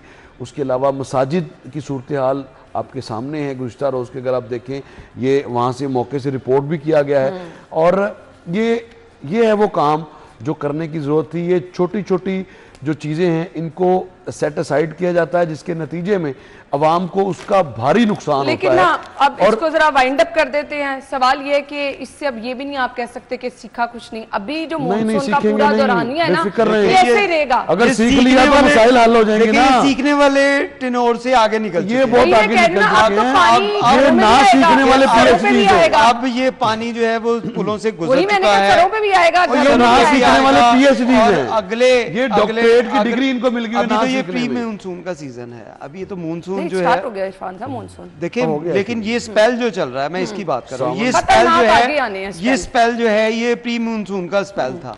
अभी जो है मूनसून का स्पेल अभी शुरू होना है। अभी ये 13 तक जो है ये आपका प्री मूनसून का स्पेल है और अगला स्पेल आज 11 होगी। 2 दिन मजीद आपके पास खतरे की घंटी आपके पास बजती रहेगी। और जैसे हमने इसके ऊपर जिक्र किया कि जिस तरह जो शहर लाहौर का बेड़ा गर्क किया गया, उसकी मिसाल मैं समझता हूँ तारीख में नहीं मिलती। और वही लोग जिम्मेदार हैं जो कल आपको लक्ष्मी चौक में नजर आए, कल आपको प्रेस कॉन्फ्रेंसेस करते हुए नजर आए। यही वो लोग जिम्मेदार हैं, क्योंकि इनकी तरफ से सिर्फ फोटो सेशन और प्रेस कॉन्फ्रेंस करने के अलावा अगर काम किया जाए, जिन ठेकेदारों ने आपकी ये सीवरेज पाइपलाइन जिसके ऊपर आपने 70-80 अरब रुपए लगा दिए, वो काम मुकम्मल नहीं किया, लाहौरियों को उसका फिलहाल एक रुपए का फायदा नहीं हुआ, नुकसान हो रहा है। ये तो वो शाहराह हैं जो रिपोर्ट होगी इरफान साहब। बिल्कुल हम वही बात इसके अलावा जो बाकी इलाकों की आप इसके अभी ना हमारे पास खासा टाइम होगा ये चीजें मैनेज डिस्कस करने के लिए भी, क्योंकि आगे तमाम ये चलता रिपीट होनी है। 2 माह आपके पास है मटेरियल। मैं शहरियों से रिक्वेस्ट ये करूंगी कि खुदारा खुद जो है थोड़ा सा मोहतात रहें, घरों में अपने छतों पर पानी जमा ना होने दें। बाहर निकल रहे हैं तो किसी भी बरकी तनसीबात को हाथ ना लगाएं, खंभों वगैरह के पास से ध्यान से गुजरे, छोटी छोटी एहतियात जो है वो अपने तौर पर करें। सुथरा पंजाब मैंने सुना था, लेकिन ये शायद मेरी नज़र से पहली दफ़ा गुजर है जी। सुधरा, वो जो कहते हैं ना सुधर जाओ, ये वो वाला सुधरा पंजाब है। मुहिम से जराइम में कमी हुई, ये कह रही हैं अज़मा बुखारी साहिबा, लेकिन मैं राव साहब की तरफ बाद में आऊंगी। जराइम में कमी हुई, इरफान साहब का एक कमेंट चाहिए, क्योंकि आप खासी गहरी नजर रखते हैं इन मामलात पे। अच्छा, अब इस जराइम के हवाले से अगर बात की जाए तो पुलिस के रिकॉर्ड में तो आपको जराइम नजर कम आता है। पुलिस का रिकॉर्ड जो है उसमें वो लोग कहते हैं कम होता है, लेकिन अगर आप आम लोगों से मिल के उनसे बात करके आप पूछे तो आपको वही पता चलता है कि उनके थानों में मुकदमा दर्ज नहीं हो रहे। अगर उनका FIR किसी रोतो के हो गया है तो उसके बाद उनको पूछने वाला कोई नहीं है, उसका अगर रिकवरी है तो वो कोई नहीं है। अगर किसी को इंसाफ जो थानों में मिलता था, जो इन्वेस्टिगेशन इंचार्ज या बाकी लोग दे सकते थे, वो नहीं मिल रहा। अब हर शख्स जो है वो यही बात कर रहा है कि हमारे साथ थानों के अंदर मजीद बुरा सलूक होना। ये तो रियलिटी थी, आपने बता दी। मैडम कह रही हैं पंजाब सुधर गया है, सुधर गया? देखिए, सुथरा पंजाब तो था, सुधरा पंजाब तो हम उसी वक्त मेरे ख्याल में तो उसी वक्त सुधरा पंजाब होगा जब अना यूसुफ अगर रात के औकात में भी अकेली कहीं पर पैदल जा रही है तो अपने आप को महफूज तसव्वुर करे और उसके दिल में बिल्कुल रत्ती बराबर ये ख्याल ना हो कि उनका मोबाइल स्नैच होगा या अगर कहीं पे जा रहे कोई वारदात होगी। तो ये वो चीज़ें हैं जिसके लिए आपको बहुत सारे काम करने हैं। आजकल हम CCD से जुड़ा ये लफ्ज़ है सुधरा हुआ पंजाब, जो आप क्राइम कंट्रोल डिपार्टमेंट की इस डिपार्टमेंट ने इब्तदाई तौर पर अगर हम देखें मुख्तलिफ जो ग्रुप्स हैं सोशल मीडिया पे, उसमें धूम तो मची है। देखें वो सोशल मीडिया की हद तक है। कुछ हम थोड़े दिन पहले हम कच्चे के डाकुओं की एक वीडियो देख रहे थे जिसमें वो DPO को भी खुला चैलेंज कर रहे थे, CCD को भी खुला चैलेंज कर रहे थे कि इधर आगे दिखाएं आप ये चोरों को जो मार रहे हैं, मोटरसाइकिल चोरों को, घरों के अंदर जो चोरी की वारदातें करते हैं उनको मार रहे हैं, आप हमारे पास आए, आपको बताएं कि किस तरह बात ये है डाकुओं के साथ मुकाबला किया जाता है। क्राइम रेट जो है ना वो 0 नहीं होता, वो हमेशा कम होता है। और अगर CCD या जो लॉ इन्फोर्समेंट एजेंसीज तो आपको 1.5 माह हुई आई, जो उससे पहले 2 साल से पुलिस यही क्लेम कर रही है।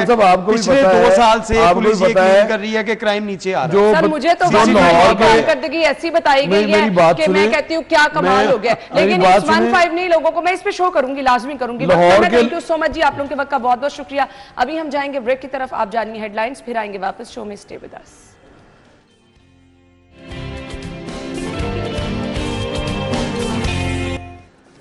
Welcome back once again. मैंने प्रोग्राम के स्टार्ट में जिक्र किया था कि कुछ चीज़ें जिनको हम यकसर नज़रअंदाज करते चले जाते हैं और फिर जब हम अपने आप को कभी मुआयना करें तो कुछ चीज़ें हम देखते हैं कि अच्छा पहले ये नहीं था, अब हमारे साथ ये होना शुरू हो गया है।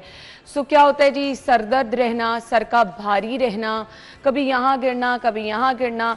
हमें लगता है कि शायद आज दफ्तर में काम ज़्यादा कर लिया, बट वो चीज़ें जब बहुत बार बार रिपीट होना शुरू हो जाती हैं, क्यों रिपीट होती हैं?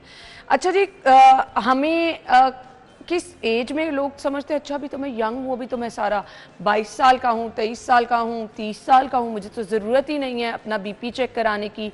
शुगर तो बहुत बड़ी एज में जाकर होती है। शुगर के लिए कुछ लोग समझते हैं कि अच्छा वेट इतना ज़्यादा नहीं तो शुगर का टेस्ट कभी कराने की ज़रूरत ही नहीं। कुछ आज हम हाई ब्लड प्रेशर और इसके साथ साथ डायबिटीज़ के अलामात का जिक्र करेंगे। किन किन लोगों को लाजमी चेक कराना चाहिए। हाई ब्लड प्रेशर की अगर शिकायत हो रही है, कुछ लोगों का बीपी लो भी होता है, यानी कब कब चेक कराना चाहिए, किन लोगों के लिए लाजिम और मलजूम है। अगर आप चेक नहीं कराते तो इससे बड़ा ख़तरा क्या है, हमारे लाइफस्टाइल जो हैं इनका रोल क्या है, क्यों हाई ब्लड प्रेशर होता है, क्यों डायबिटीज़ हो जाती है, हम नौजवानों में ये मसला आम क्यों देख रहे हैं, इस क्यों का जवाब भी लेंगे और कुछ आपके साथ हम चीज़ें शेयर करेंगे कि आपको अपना लाइफस्टाइल कैसा रखना है। इंटरनल मेडिसिन स्पेशलिस्ट डॉक्टर सोमिया इक़्तिदार ने हमें ज्वाइन किया है। वेलकम कहेंगे। अस्सलाम वालेकुम डॉक्टर साहब। वालेकुम अस्सलाम, क्या हाल है? मैं बिल्कुल ठीक ठाक, आप ठीक ठाक हैं? बिल्कुल ठीक। मौसम एंजॉय हो रहा है? मौसम एंजॉय भी हो रहा है और मौसम के साथ खतरा भी होता है। आपको पता है दफ्तर पहुंचना होता है तो फिर मुश्किल हो जाती है। तो इस मौसम के साथ भी लोगों को मसाइल रहते हैं, कुछ लोगों को, और कुछ लोगों को रूटीन में कुछ मसाइल रहना शुरू हो जाते हैं। ब्लड प्रेशर क्या होता है डॉक्टर साहिबा? ब्लड प्रेशर हमारी जो खून की नालियां हैं, हमारे जिस्म में आपको पता है कि नालियों का एक जाल बिछा हुआ है जिन्हें आर्टरीज, वेन्स, कैपिलरीज कहते हैं। तो जो हमारा हार्ट है वो ब्लड को पंप कर रहा होता है और वो उससे ब्लड की सर्कुलेशन हो रही होती है। तो वो सर्कुलेशन या वो खून का बहाव जो हमारी जिस्म की नालियों में जाता है वो हमारी नालियों के ऊपर एक प्रेशर एक्सर्ट करता है। ठीक है। और वो प्रेशर जितना ज़्यादा होगा उतना नालियों की तोड़ फोड़ का या डैमेज का ख़तरा होता है। तो उसको एक ख़ास मिकदार में अल्लाह ताला ने सेट करके भेजा है। अगर वो उससे बढ़ जाए तो आपने ये जैसे पानी की आप मिसाल ले लें कि अगर पानी का प्रेशर बहुत बढ़ जाता है तो वो डिवास्टेटिंग होता है, वो डिट्रीमेंटल इफ़ेक्ट्स होते हैं, उसके ख़राब असरात होते हैं। अगर एक बहाव से बहता रहता है, सीधा जाता रहता है तो ठीक है। इसी तरह जैसे आप पाइप्स में देख लें कि अगर पानी जा रहा है तो पाइप आपकी मेयार ठीक है, लेकिन अगर पानी का प्रेशर बहुत ज़्यादा हो जाए तो पाइप्स डैमेज हो जाती हैं। सो इसी तरह जिस्म में है कि अगर प्रेशर बहुत बढ़ जाए, खून का दबाव नालियों पर बहुत बढ़ जाए तो नालियों में तंगी आ जाती है, नालियों की जो लाइनिंग होती है वो डैमेज हो जाती है। और जब वो डैमेज हो जाती है उसमें क्लॉट बनने का खदशा भी होता है। वो जिन ऑर्गन्स को सप्लाई कर रही है, हमारा दिमाग, आँखें, दिल, गुर्दा, जिगर, इन सब की सप्लाई डैमेज होने का खदशा होता है, जिस वजह से फिर ब्लड प्रेशर की प्रॉब्लम्स या कॉम्प्लिकेशंस डेवलप होना शुरू हो जाते हैं। तो ब्लड प्रेशर होता किन लोगों को है? मर्दों में ज़्यादा इसकी देखी जाती है रेशो या ख़वातीन में? देखिए, ब्लड प्रेशर सब लोगों को हो सकता है, यंगर एज ग्रुप में भी, ओल्डर एज ग्रुप में भी, मर्दों को भी, ख़वातीन में भी। इसलिए ये कहना कि ये मर्दों की बीमारी है या ये ख़वातीन की बीमारी है, ये सही नहीं है। पाकिस्तान के जो स्टेटिस्टिक्स हैं उनमें देखा गया कि तकरीबन मर्दों और ख़वातीन में ये बराबर है। पहले इसे मर्दों में कहा जाता था कि इसका इंसिडेंस ज़्यादा है, लेकिन जो रीसेंट कुछ फिगर्स आए हैं या तो वो कंपेरेबल हैं, अलबत्ता कुछ जगहों पर ख़वातीन में थोड़ा सा तनासुब ज़्यादा भी देखा गया है। सो ये एक्चुअली डिपेंड करता है कि वो जो पेशेंट है उसको और कोई रिस्क फैक्टर तो नहीं है, उसका लाइफस्टाइल कैसा है, उसका वज़न कैसा है, उसकी फैमिली हिस्ट्री कैसी है। और ख़वातीन में जो एक और रिस्क फैक्टर होता है वो हमल के दौरान ब्लड प्रेशर का बढ़ना है। सो ये वो तमाम अवामिल हैं जो इंसान में फिर ब्लड प्रेशर की बीमारी का बायस बनते हैं। जिन लोगों को गुस्सा ज़्यादा आता है उनको ज़्यादा खतरा होता है बीपी हाई होने का? वो एक टेम्पोरेरली ये है कि जब आप गुस्से में होते हैं, जब आप डर की कैफियत में होते हैं कि तो आपके स्ट्रेस हार्मोन्स जो हैं उनकी क्वांटिटी बॉडी में इंक्रीज़ कर जाती है, और ये स्ट्रेस हार्मोन्स जो हैं ये ब्लड प्रेशर को बढ़ाने का बायस बनते हैं। लेकिन ऐसा भी होता है, बहुत सारे लोग कहते हैं कि डॉक्टर साहब हमें बहुत गुस्सा आता है, तो मैं कहती हूँ कि आप अपना ब्लड प्रेशर चेक करें, क्योंकि कई दफ़ा ब्लड प्रेशर की ही ये अलामत होती है कि गुस्से का, चिड़चिड़ेपन का एहसास होना। असल में ब्लड प्रेशर की है ना प्रॉब्लम ये है, इसे साइलेंट किलर कहते हैं, खामोश कातिल। ये बीमारी है डॉक्टर साहिबा? बिल्कुल, लोग तो इसको समझते नहीं है, लोग तो इसको blood pressure is the number 1 killer. दुनिया में जितनी भी अमवात होती हैं उसमें सबसे ज़्यादा अमवात कार्डियोवैस्कुलर या दिल की तकालीफ की वजह से होती हैं, और दिल की तकालीफ का सबसे बड़ा risk factor high blood pressure या जिन्हें हम मेडिकल टर्म्स में हाइपरटेंशन कहते हैं, बुलंद फिशारे खून है। सो ये साइलेंट किलर, इसकी प्रॉब्लम ये है कि इसकी कोई अलामात नहीं है।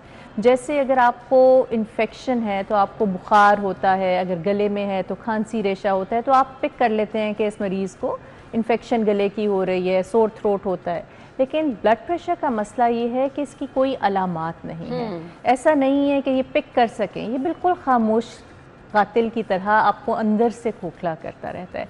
और अलामात तब ज़ाहिर होती हैं जब ये आपके ऑर्गन्स को इफ़ेक्ट करना शुरू कर देता है, यानी आपके गुर्दों को फेलियर हो गया है और उसकी अलामात आई हैं और उसकी वजह ब्लड प्रेशर था, आपने कभी चेक ही नहीं किया। इसी तरह आँखों की बिनाई मुतासर हो रही है ब्लड प्रेशर की वजह से, दिल का अटैक हो गया है वो भी ब्लड प्रेशर के ज़्यादा होने की वजह से, सांस में बहुत तकलीफ हो रही है वो कई दफ़ा ब्लड प्रेशर बढ़ने की वजह से। ये तो फिर एक्सट्रीम पे बात चली जाती है, तो कुछ ऐसे सिम्टम्स जो आपको लगे कि अच्छा ये अलार्मिंग है, अगर किसी के साथ है तो वो फौरी अपना बीपी चेक करें। देखिए मैंने वैसे जैसे बताया ये साइलेंट है, तो हर एक को ज़रूर चेक कराना चाहिए, स्पेशली उन लोगों को जो ओवरवेट हैं, जिनकी फैमिली हिस्ट्री है कि उनके ख़ानदान में ब्लड प्रेशर है, जिनका लाइफस्टाइल जो है वो बहुत पुअर है, यानी ना वो एक्सरसाइज करते हैं, ना वो अपनी कैलोरीज़ का ध्यान रखते हैं, जिनको वेट गेन या मोटापा है, और वो ख़वातीन जिनको हमल में ब्लड प्रेशर का बढ़ने का मसला हुआ था। तो इन लोगों को तो रेगुलरली अपना ब्लड प्रेशर चेक करना चाहिए। और डॉक्टर साहब ये हर किसी को डिफरेंट तरीके से प्रेजेंट करता है, मतलब अगर मुझे हाई ब्लड प्रेशर हो रहा है किसी और वजह से हो रहा है, और उसके सिम्टम्स अगर मुझे हो रहा है, सर में दर्द रह रहा है, शोल्डर में पेन रह रहा है, किसी और को वो और तरह से भी प्रेजेंट कर सकता है। बिल्कुल ऐसे ही है। कुछ लोग हैं जो मेरे पास क्लिनिक में आएंगे और मैं ब्लड प्रेशर चेक करूंगी और मैं पूछूंगी ब्लड प्रेशर या शुगर की हिस्ट्री है, नहीं डॉक्टर साहब हिस्ट्री कोई नहीं है, और ब्लड प्रेशर चेक करूंगी तो 170 नीचे का 110, और आपको कुछ महसूस हो रहा है, कुछ भी नहीं हो रहा। उसके बरक्स कुछ लोग ऐसे भी हैं जिनका ब्लड प्रेशर 135 140 पे भी जाता है, तो उनको हेडेक, आंखों में खिंचाव और कंधों में दर्द और थकन की फीलिंग शुरू हो जाती है। तो इट्स वेरी वेरिएबल। कुछ लोगों की सेंसिटिविटी बहुत ज़्यादा होती है, वो ज़रा सा ब्लड प्रेशर बढ़ने पे उनको चक्कर आने लग जाते हैं, कई दफ़ा नाक से खून आने लग जाता है जब ब्लड प्रेशर बहुत बढ़े, और कुछ लोग 180 120 ब्लड प्रेशर लेके भी फिर रहे होते हैं और उनको कोई अलामत नहीं होती।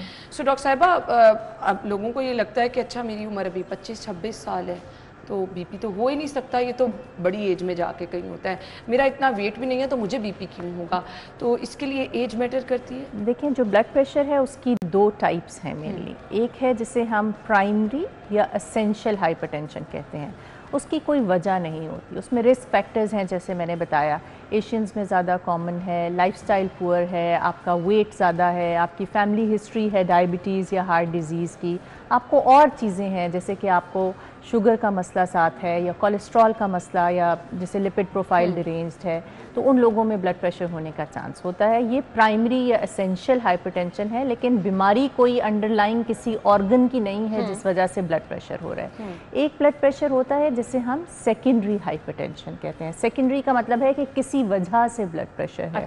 सेकेंडरी हाइपरटेंशन आमतौर पर यंगर एज ग्रुप में होती है। उसमें कुछ हार्मोन्स की बीमारियां हैं, गुर्दे की कुछ बीमारियां हैं, दिल की बीमारियां हैं जिनकी वजह से ब्लड प्रेशर है। और एक ब्लड प्रेशर बढ़ने की वजह बहुत सी अद्वियात भी होती हैं।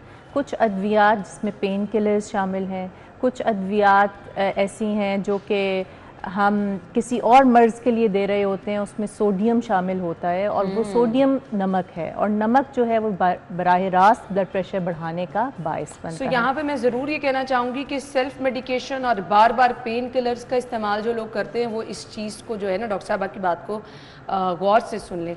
डॉक्टर साहबा मुझे ये बताइएगा, जहाँ हम ब्लड प्रेशर की बात कर रहे हैं, लोगों को ये लगता है कि बस एक आधी दफ़ा चेक करा लिया, डॉक्टर ने एक मेडिसिन दे दी है, अब वो खाते चले जा रहे हैं, महीनों आप डॉक्टर के पास नहीं जा रहे तो कोई फ़र्क नहीं पड़ता। इस प्रैक्टिस को कैसे देखते हैं? देखिए सबसे इम्पॉर्टेंट तो बात यह है कि डायग्नोसिस करेक्ट होना चाहिए। एक सिंगल ब्लड प्रेशर की रीडिंग ज़्यादा आने से हम आमतौर पे ब्लड प्रेशर के मर्ज़ का डायग्नोसिस नहीं बनाते हैं। सो 2 या उससे ज़्यादा ब्लड प्रेशर की हाई रीडिंग्स हों तो फिर आप ब्लड प्रेशर लेबल करते हैं किसी पेशेंट को। सेकेंडली, कुछ पेशेंट्स को आपने देखा होगा, मेरे पास तो बहुत कॉमन होता है कि वो जब क्लिनिक में आते हैं तो ब्लड प्रेशर ज़्यादा होता है, वो कहते हैं डॉक्टर साहब ये हमें टेंशन से हो गया या आज हमने बिरयानी खाई थी जिसमें नमक बहुत था इसलिए ब्लड प्रेशर बढ़ गया है, या आज बहुत रास्ते में ट्रैफिक मिली, बहुत देर क्लिनिक में वेट करना पड़ा इसलिए हमारा ब्लड प्रेशर बढ़ गया। ऐसा होता भी है, इसे हम वाइट कोट हाइपरटेंशन कहते हैं। वाइट कोट डॉक्टर्स पहनते हैं तो डॉक्टर को देख के या क्लिनिक की सेटिंग में या हॉस्पिटल में थोड़ा सा स्ट्रेस का एलिमेंट कुछ लोगों में आ जाता है तो ब्लड प्रेशर टेम्पोरेरीली बढ़ जाता है। इन पेशेंट्स को हम होम ब्लड प्रेशर मॉनिटरिंग बताते हैं। ओके। कि आप घर पे रिलैक्स्ड एनवायरनमेंट में, जहाँ कोई स्ट्रेस नहीं है आपको और आप केयर फ्री माहौल में है, उस वक्त अपना ब्लड प्रेशर घर में मल्टीपल टाइम्स चेक करें। अगर आपकी readings within normal range आ रही है तो फिर आपको ब्लड प्रेशर नहीं है, बल्कि ये वाइट कोट हाइपरटेंशन थी, यानी कि स्ट्रेस से रिलेटेड थी। लेकिन अगर घर में भी मल्टीपल टाइम्स पे रीडिंग ज़्यादा हैं तो फिर क्लिनिक और डॉक्टर का कसूर नहीं है, बल्कि वाकई आपको ब्लड प्रेशर का मर्ज़ लाहक है और इसका इलाज होना चाहिए। डॉक्टर साहिबा, क्या बहुत ज़्यादा खाना खाने वालों को बीपी का इशू हो सकता है? देखिए, जब बहुत ज़्यादा आप खाना खाते हैं तो उससे मोटापा होता है, और मोटापा डायरेक्टली और इनडायरेक्टली जितनी भी मेटाबॉलिक और कार्डियोवैस्कुलर प्रॉब्लम्स हैं, जिसमें जिगर में चर्बी का बढ़ना, कोलेस्ट्रॉल का बढ़ना, शुगर का होना, ब्लड प्रेशर का होना, दिल की बीमारियों का होना, उनको जन्म देता है। सो वो इनडायरेक्टली मोटापा कर सकता है ब्लड प्रेशर को। लेकिन जब आप बहुत ज़्यादा खाना खाते हैं तो आपका जो मैदा है उस खाने को हज़म करने के लिए ब्लड सप्लाई खाने की तरफ डायरेक्ट हो जाती है, और उस वजह से आमतौर पर ब्लड प्रेशर कई दफ़ा कम भी होता है। लेकिन अगर आपके खाने में नमक की मिकदार बहुत ज़्यादा है, आपने बहुत तेज़ चटपटा बारबेक्यू खाया है, या बिरयानी खाई है, या करेले, ज़्यादा गोश्त खाने वालों को भी ये खतरा जिनमें नमक का, जिस खाने में भी नमक का कंटेंट ज़्यादा होता है, सोडियम ब्लड प्रेशर को बढ़ाने का बायस बनता है। इसीलिए जब फर्स्ट स्टेप पे हम ब्लड प्रेशर का इलाज करते हैं, या जिनको अर्ली डायग्नोसिस या बॉर्डर लाइन हाइपरटेंशन होती है, उनको सिर्फ lifestyle and dietary modification try करते हैं, जिसमें नमक का इस्तेमाल कम है, साथ चिकनाई और मीठे का इस्तेमाल कम है, ताकि ब्लड प्रेशर के साथ साथ शुगर और कोलेस्ट्रॉल के मसले को भी टैकल किया जा सके। और दूसरा, वॉक करें। वॉक करने से, एक्सरसाइज करने से ब्लड फ्लो बढ़ता है, आपके कोलेट्रल वेसल्स, नई नालियाँ बनना शुरू होती हैं, जिस वजह से ब्लड प्रेशर और उसका दबाव कम हो जाता है। और आप 10 से 20 मिलीमीटर तक ब्लड प्रेशर को कम कर सकते हैं सिर्फ गुड एक्सरसाइज और वेट कंट्रोल के साथ। तो ये देखिए कि ये आपके हाथ में है जी चीज़ें। अच्छा जी, अभी हमने जाना है एक ब्रेक की तरफ। ब्रेक के बाद हम आके कुछ बात करेंगे डायबिटीज़, शुगर के हवाले से, क्योंकि हर दूसरे तीसरे घर में आपको 1-2 शुगर के मरीज तो नज़र आ ही रहे हैं। सो इस पर बात करते हैं, ब्रेक के बाद आएंगे। Stay with us. Welcome back once again. अच्छा जी, अब जब बात हो रही है, डॉक्टर साहबा ने इतनी खतरे की अलामात बता दी हैं, तो मुझे भी कभी कुछ फील नहीं हुआ। तो डॉक्टर साहबा, मैंने कहा कि मैं आपसे एक दफ़ा बीपी चेक करा लूँ, बल्कि यहाँ पे मौजूद कुछ लोगों से मैंने गुफ्तगू किया, उनको भी कभी कुछ फील नहीं हुआ, तो उनका बीपी भी चेक कराएंगे। हाँ, ये बहुत इंपॉर्टेंट है कि अगर स्पेशली आपके पेरेंट्स में है ब्लड प्रेशर का मदर को है, मदर को है, तो फिर आप ज़रूर चेक कराया करें। ठीक है, इसको नीचे रख लें। अच्छा, अब ब्लड प्रेशर चेक करते हुए 2-3 इंपॉर्टेंट चीज़ें हैं जो आपने जहन में रखनी है। एक तो आपकी बैक सपोर्टेड होनी चाहिए, फिर आपने लेग्स क्रॉस नहीं करनी, आपकी लेग्स जो हैं, जो फीट हैं, वो they should be on the ground. ठीक है। फिर ये जो ब्लड प्रेशर का कफ है, इसका साइज अप्रोप्रिएट होना बहुत जरूरी है। डॉक्टर साहबा, अगर बहुत इसी से ब्लड प्रेशर, लोग कहते हैं वो पारे वाली मशीन जो है उससे बहुत अच्छा होता है। अच्छा, वो पहले यूज होती थी, लेकिन उसमें मर्करी होती है, पारा, और मर्करी जो है वो हेज़ार्डस है हेल्थ के लिए। तो अब दुनिया भर में मर्करी के जो ब्लड प्रेशर्स हैं उनको यूज नहीं किया जाता। सो हम जो एयर पंप करने वाली मशीन होती है जिसमें डायल होता है, वो भी इस्तेमाल कर सकते हैं, और ये डिजिटल है, इसमें सेंसर्स लगे होते हैं और एक्यूरेट हैं ये ब्लड प्रेशर के मेजरमेंट के लिए। अच्छा, एक ये कि बाजू ऊपर करना है, स्किन के साथ, कपड़ों के ऊपर से नहीं चेक करना। उसके बाद कफ का साइज अप्रोप्रिएट होना बहुत ज़रूरी है, इसलिए क्योंकि अगर कफ बहुत छोटा या बहुत बड़ा है तो फिर आपका ब्लड प्रेशर ठीक नहीं आएगा। फिर आपको रिलैक्स होना चाहिए, 5 मिनट्स आपको रिलैक्स मोड में होना चाहिए। ऐसे नहीं कि आप भाग के आए हैं, फ़ोन सुन के आए हैं, कोई परेशानी की खबर में है, ठीक है, ताकि आपका हार्ट रेट और आपका सांस सेटल हो। दूसरा ये कि आप वॉशरूम अगर आपने को फील हो रहा है तो आपने वो करके फिर ब्लड प्रेशर अपना चेक करना है, उससे भी ब्लड प्रेशर बढ़ जाता है अगर आपका ब्लडर फुल है। खाने के फौरन बात कर सकते हैं? नहीं, उससे पहले 5-10 मिनट पहले एक तो रिलैक्स रहना है, और आधा घंटे पहले तक चाय, कॉफ़ी या कैफीन वाली कोई चीज़, या स्मोकिंग है अगर तो सिगरेट ना पिया, और सिगरेट तो वैसे ही नहीं पीना चाहिए, लेकिन ये। अच्छा, उसके बाद जो आपने आर्म को सपोर्ट करना है इस तरह कि आपका हार्ट के लेवल के ऊपर आपका कफ हो। ये सब बहुत इंपॉर्टेंट पॉइंट्स हैं, बिकॉज अगर आप एक्यूरेटली ब्लड प्रेशर मेजर नहीं करेंगे तो डायग्नोसिस ठीक नहीं बनेगा। और अगर आपने मिस कर दिया तो आप ज़्यादा भी काउंट कर सकते हैं, कम भी कर सकते हैं, जो कि दोनों कंडीशंस के अंदर हार्मफुल है। ये जो ऑटोमेटेड मशीन्स हैं, ये इनमें सेंसर्स लगे होते हैं जो आपको सेंस करते हैं। आपने इसको ऑन किया और आप रिलैक्स रहें, इसकी तरफ मत देखें, फिर जैसे जैसे बढ़ता है आपकी टेंशन बढ़ती है। आपने बात नहीं करनी जब आपका ब्लड प्रेशर चेक हो रहा है।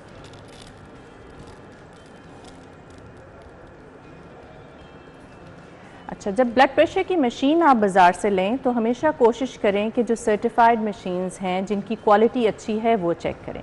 कुछ मशीन्स हैं जो रिस्ट वाली भी अवेलेबल होती हैं ब्लड प्रेशर की, वो इतनी रिलायबल नहीं है और उनकी रीडिंग्स एक्यूरेट नहीं होती।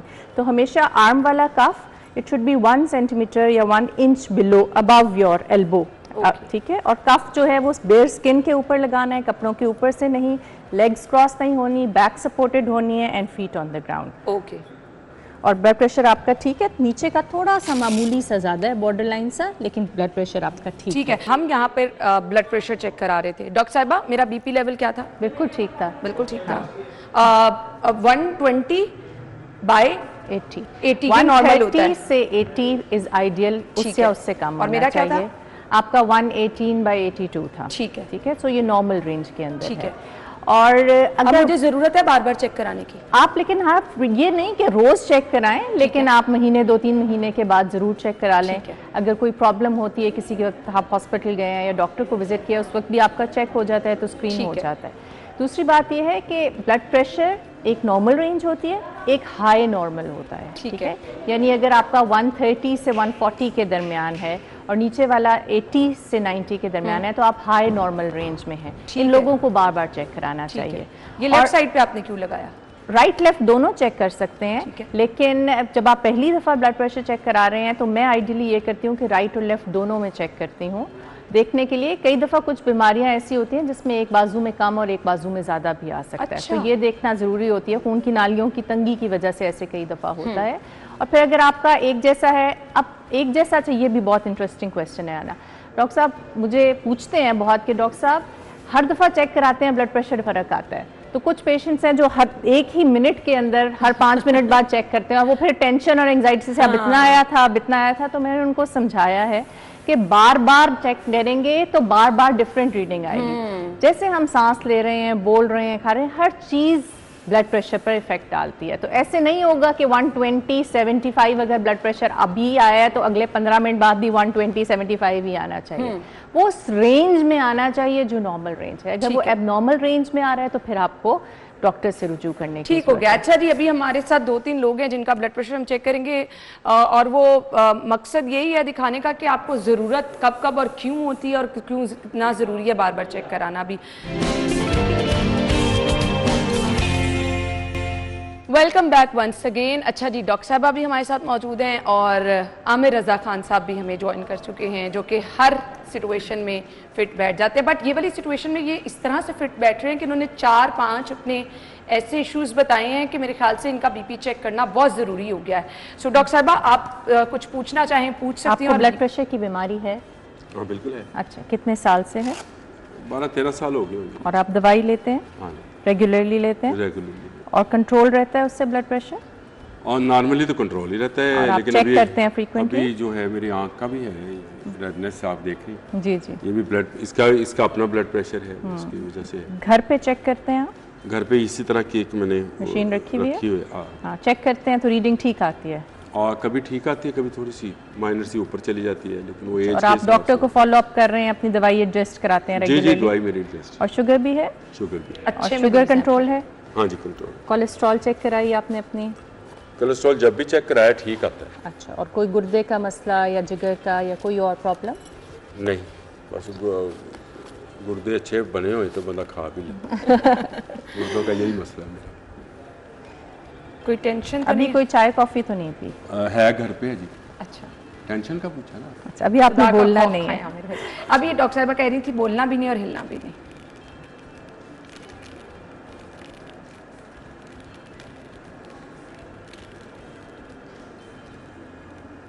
डॉक्टर साहबा, ये टाइमिंग जो है पेशेंट टू पेशेंट वेरी करती है? ब्लड प्रेशर की रीडिंग पहले ऊपर जाती है, ओके, इन्फ्लेट होता है काफ, उसके बाद वो सेंस करता है ब्लड वेसल्स को। ब्लड वेसल्स में एक साउंड प्रोड्यूस होती है, उसको सेंसर्स, इलेक्ट्रॉनिक में सेंसर्स होते हैं। जब आप मैनुअली चेक कर रहे होते हैं तो आप स्टेथोस्कोप लगा के उसको खुद सुन रहे होते हैं। तो जहाँ पे ब्लड प्रेशर की वो साउंड्स हैं वो आना शुरू होती हैं, वहाँ से फिर वो डिफ्लेट होना शुरू होता है काफ। और उसके बाद जाहिर है अगर ज़्यादा ब्लड प्रेशर होगा, आपका ब्लड प्रेशर तो बहुत हाई है इस वक्त, आपने आज दवाई मिस तो नहीं की? नहीं। अभी कोई चाय कॉफ़ी तो नहीं? अभी चाय पी के। हाँ, उससे थोड़ा सा ब्लड प्रेशर बढ़ जाता है, लेकिन आपकी दवाई एडजस्ट होने वाली है क्योंकि आपकी रीडिंग काफ़ी ज़्यादा हाई। आप दवाई किस टाइम लेते हैं? रात में नॉर्मली? सुबह और शाम दोनों। आप सुबह दवाई लेकर आए हैं डॉक्टर साहब? फिर तो ये फिर भी ज़्यादा है। सो आप एक तो घर पे अपना ब्लड प्रेशर फ्रीक्वेंटली मॉनिटर करें, सुबह के वक्त, शाम के वक्त, टाइम फिक्स करके कि सुबह अगर 8 बजे करते हैं तो रोज़ 2-3 दिन 8 बजे करें। इसी तरह शाम को अगर करते हैं या रात सोने से पहले रिलैक्स्ड एनवायरनमेंट में, जब आपने चाय कॉफ़ी ना पी हो, आप आराम से बैठे हों, बैक आपकी सपोर्टेड हो, पाँव आपके फीट जो हैं वो ग्राउंड पे टच करने चाहिए, लेग्स क्रॉस नहीं करनी है और चाय कॉफ़ी या सिगरेट का इस्तेमाल उससे पहले नहीं करना। और 5 मिनट आराम से सांस लेके उसके बाद ब्लड प्रेशर चेक करें। अगर आपकी रीडिंग्स 140/90 से ज़्यादा आ रही हैं तो फिर आपकी दवाई रीएडजस्ट होने वाली है। आप अपने डॉक्टर से रब्ता करें ताकि वो आपकी दवाई की डोज को इंक्रीज कर। अब देखिए ना, ये वो पेशेंट है जिनको लग रहा था कि मैं दवाई खा रहा हूँ तो मेरा बीपी नॉर्मल जा रहा है। हाँ, मेरा नॉर्मल है। अभी आपका ब्लड प्रेशर काफी हाई है भाई, डॉक्टर साहब ने आपको बताया है। हाँ, बता रहा हूँ ऑब्वियसली ना। अच्छा जी, सो कुछ पूछना चाहते हैं आप डॉक्टर साहब से? नमक का इस्तेमाल कम रखें और रेगुलर वॉक करें और वजन थोड़ा सा कम करें, जिससे बहुत ब्लड प्रेशर के ऊपर फर्क पड़ता है। ठीक हो गया जी। आमिर भाई आप इस साइड पे आ जाएं थोड़ा सा। इरफान साहब भी बीपी चेक कराना चाह रहे हैं। मैंने तो इरफान साहब से कहा, अभी आपने शोर में बड़ा प्रोग्राम में मेरे साथ गुफ्तगू की, लड़ाई झगड़ा किया, शोर किया, तो हो सकता है आपका बीपी हाई आए। Thank you. ये माइक मुझे दे दें। आ जाएं जी इरफान साहब, आप आ सकते हैं। आज तो सिटी 42 पे कैंप लग गया। हाँ जी, मेरे ख्याल से अपॉर्चुनिटी। इरफान साहब माइक लगाना चाहते हैं तो आप लगा लें, अगर कुछ पूछना हो आपने डॉक्टर साहब से तो। अच्छा, ये आपने ऊपर करना है, थोड़ा सा और ऊपर। ये भी ख्याल रखना है कि जब आप बाजू ऊपर करें तो बहुत टाइट ना हो, ये ना हो कि इसी की वजह से प्रेशर इफेक्ट आना शुरू हो। कोई परेशानी तो नहीं है? रिलैक्स हैं? खबर की टेंशन है मुझे कि मैंने देखिए, आई थिंक मीडिया वाले तो हमेशा स्ट्रेस में रहते हैं क्योंकि ऐसी सनसनीखेज खबरें आ रही होती हैं। आपने 12 बजे के लिए अच्छी खबर नहीं दी तो बस फिर आपकी क्लास लग जाती है। देखिए, ये सारे स्ट्रेस और एनवायरनमेंट के जो प्रॉब्लम्स हैं वो तो साथ साथ ही चल रहे हैं, लेकिन उसमें ब्लड प्रेशर का नॉर्मल होना बहुत ज़रूरी है ताकि आपकी सेहत अच्छी होगी तो आप अपने काम पे ज़्यादा अच्छा कंसंट्रेट कर सकते हैं। इधर ना देखें, मैं पेशेंट्स को कहती हूँ स्क्रीन पे ना देखें, वो जैसे जैसे नंबर ऊपर जाते हैं ब्लड प्रेशर भी ऊपर जाना शुरू हो जाता है। चलिए जी, अभी कुछ सवालात जो आपने आमिर भाई से पूछे, आपने आपको ब्लड प्रेशर का मसला पहले तो नहीं है? आपने चेक कराया है कभी? मैं चेक रूटीन में चेक करता रहता हूँ। अभी थोड़ी सी बातचीत हम नहीं कर सकते क्योंकि बोलने से थोड़ा सा ब्लड प्रेशर बढ़ता है, इसलिए हम जरा गुफ्तगू को अवॉइड कर रहे हैं। आपकी फैमिली में ब्लड प्रेशर है? आप हाथ हिला के जवाब दे दें। आ जाए अंदर, आ जाए। इरफान साहब को माइक लगा दें आप। चलिए जी, ऊपर से कॉलर के लगा दे, कोई बात नहीं, अगर नजर भी आ रहा है तो बस लगा दो। चलिए बस, ठीक है, okay, thank you so much. अच्छा, आपका ब्लड प्रेशर ठीक है और आप बस ये है कि गाहे बगाहे, क्योंकि आपकी फैमिली में आपने बताया कि ब्लड प्रेशर का मसला है, तो ज़रूर चेक कराते रहें। हर 1-2 महीने के बाद रीडिंग ज़रूर देखा करें अपनी ब्लड प्रेशर। अच्छा, थोड़ा सा डिफरेंस ना, आमिर भाई का वेट ज़्यादा है, यहाँ वेट नॉर्मल है, ये भी रीज़न है? उनको और भी मसला है, शुगर भी है। मैं हमेशा कहती हूँ कि शुगर और ब्लड प्रेशर बहन भाई हैं। ठीक है। तो शुगर आती है तो ब्लड प्रेशर भी हो जाता है, क्योंकि ये तब तमाम वेसल्स को हमारे डैमेज कर रहे होते हैं। इसी तरह अगर ब्लड प्रेशर होता है तो बहुत ज़्यादा लोगों में शुगर का मसला भी साथ होने लग जाता है, और कोलेस्ट्रॉल इनकी छोटी बहन। ठीक है। सो ब्लड प्रेशर, शुगर और कोलेस्ट्रॉल, ये 3 बड़े रिस्क फैक्टर्स हैं जो कि हार्ट डिजीज करते हैं, और एक उनमें है स्मोकिंग, जो हमारे हाथ में है। बिल्कुल है, ठीक है ना। शुगर, ब्लड प्रेशर तो बहुत हद तक रिस्क फैक्टर्स जो हैं वो वेट से, लाइफस्टाइल से रिलेटेड है, लेकिन जाहिर है कि उसमें कोई ऐसा अमल दखल, आपकी कोई इंजूरियस चीज़ आप ले नहीं रहे हैं। शुगर ज़रूर ले रहे हैं, नमक ज़रूर ले रहे हैं, वो भी अच्छे नहीं है सेहत के लिए, लेकिन स्मोकिंग तो डायरेक्टली, मैं कहती हूँ, डिसेबिलिटी और डेथ का फॉर्मूला है कि आप स्मोक इनहेल कर रहे हैं और वो जो सारे उसके हार्मफुल टॉक्सिन्स हैं वो आपके लंग्स और आपके तमाम जिस्म के हिस्से को डॉक्टर कर रहे हैं। ये एक चीज़ बताइएगा कि मेरा फैटी लीवर का भी इशू है, मुझे कोलेस्ट्रॉल भी है, और क्या मैं रिस्क फैक्टर में मौजूद हूँ? बिल्कुल बिल्कुल।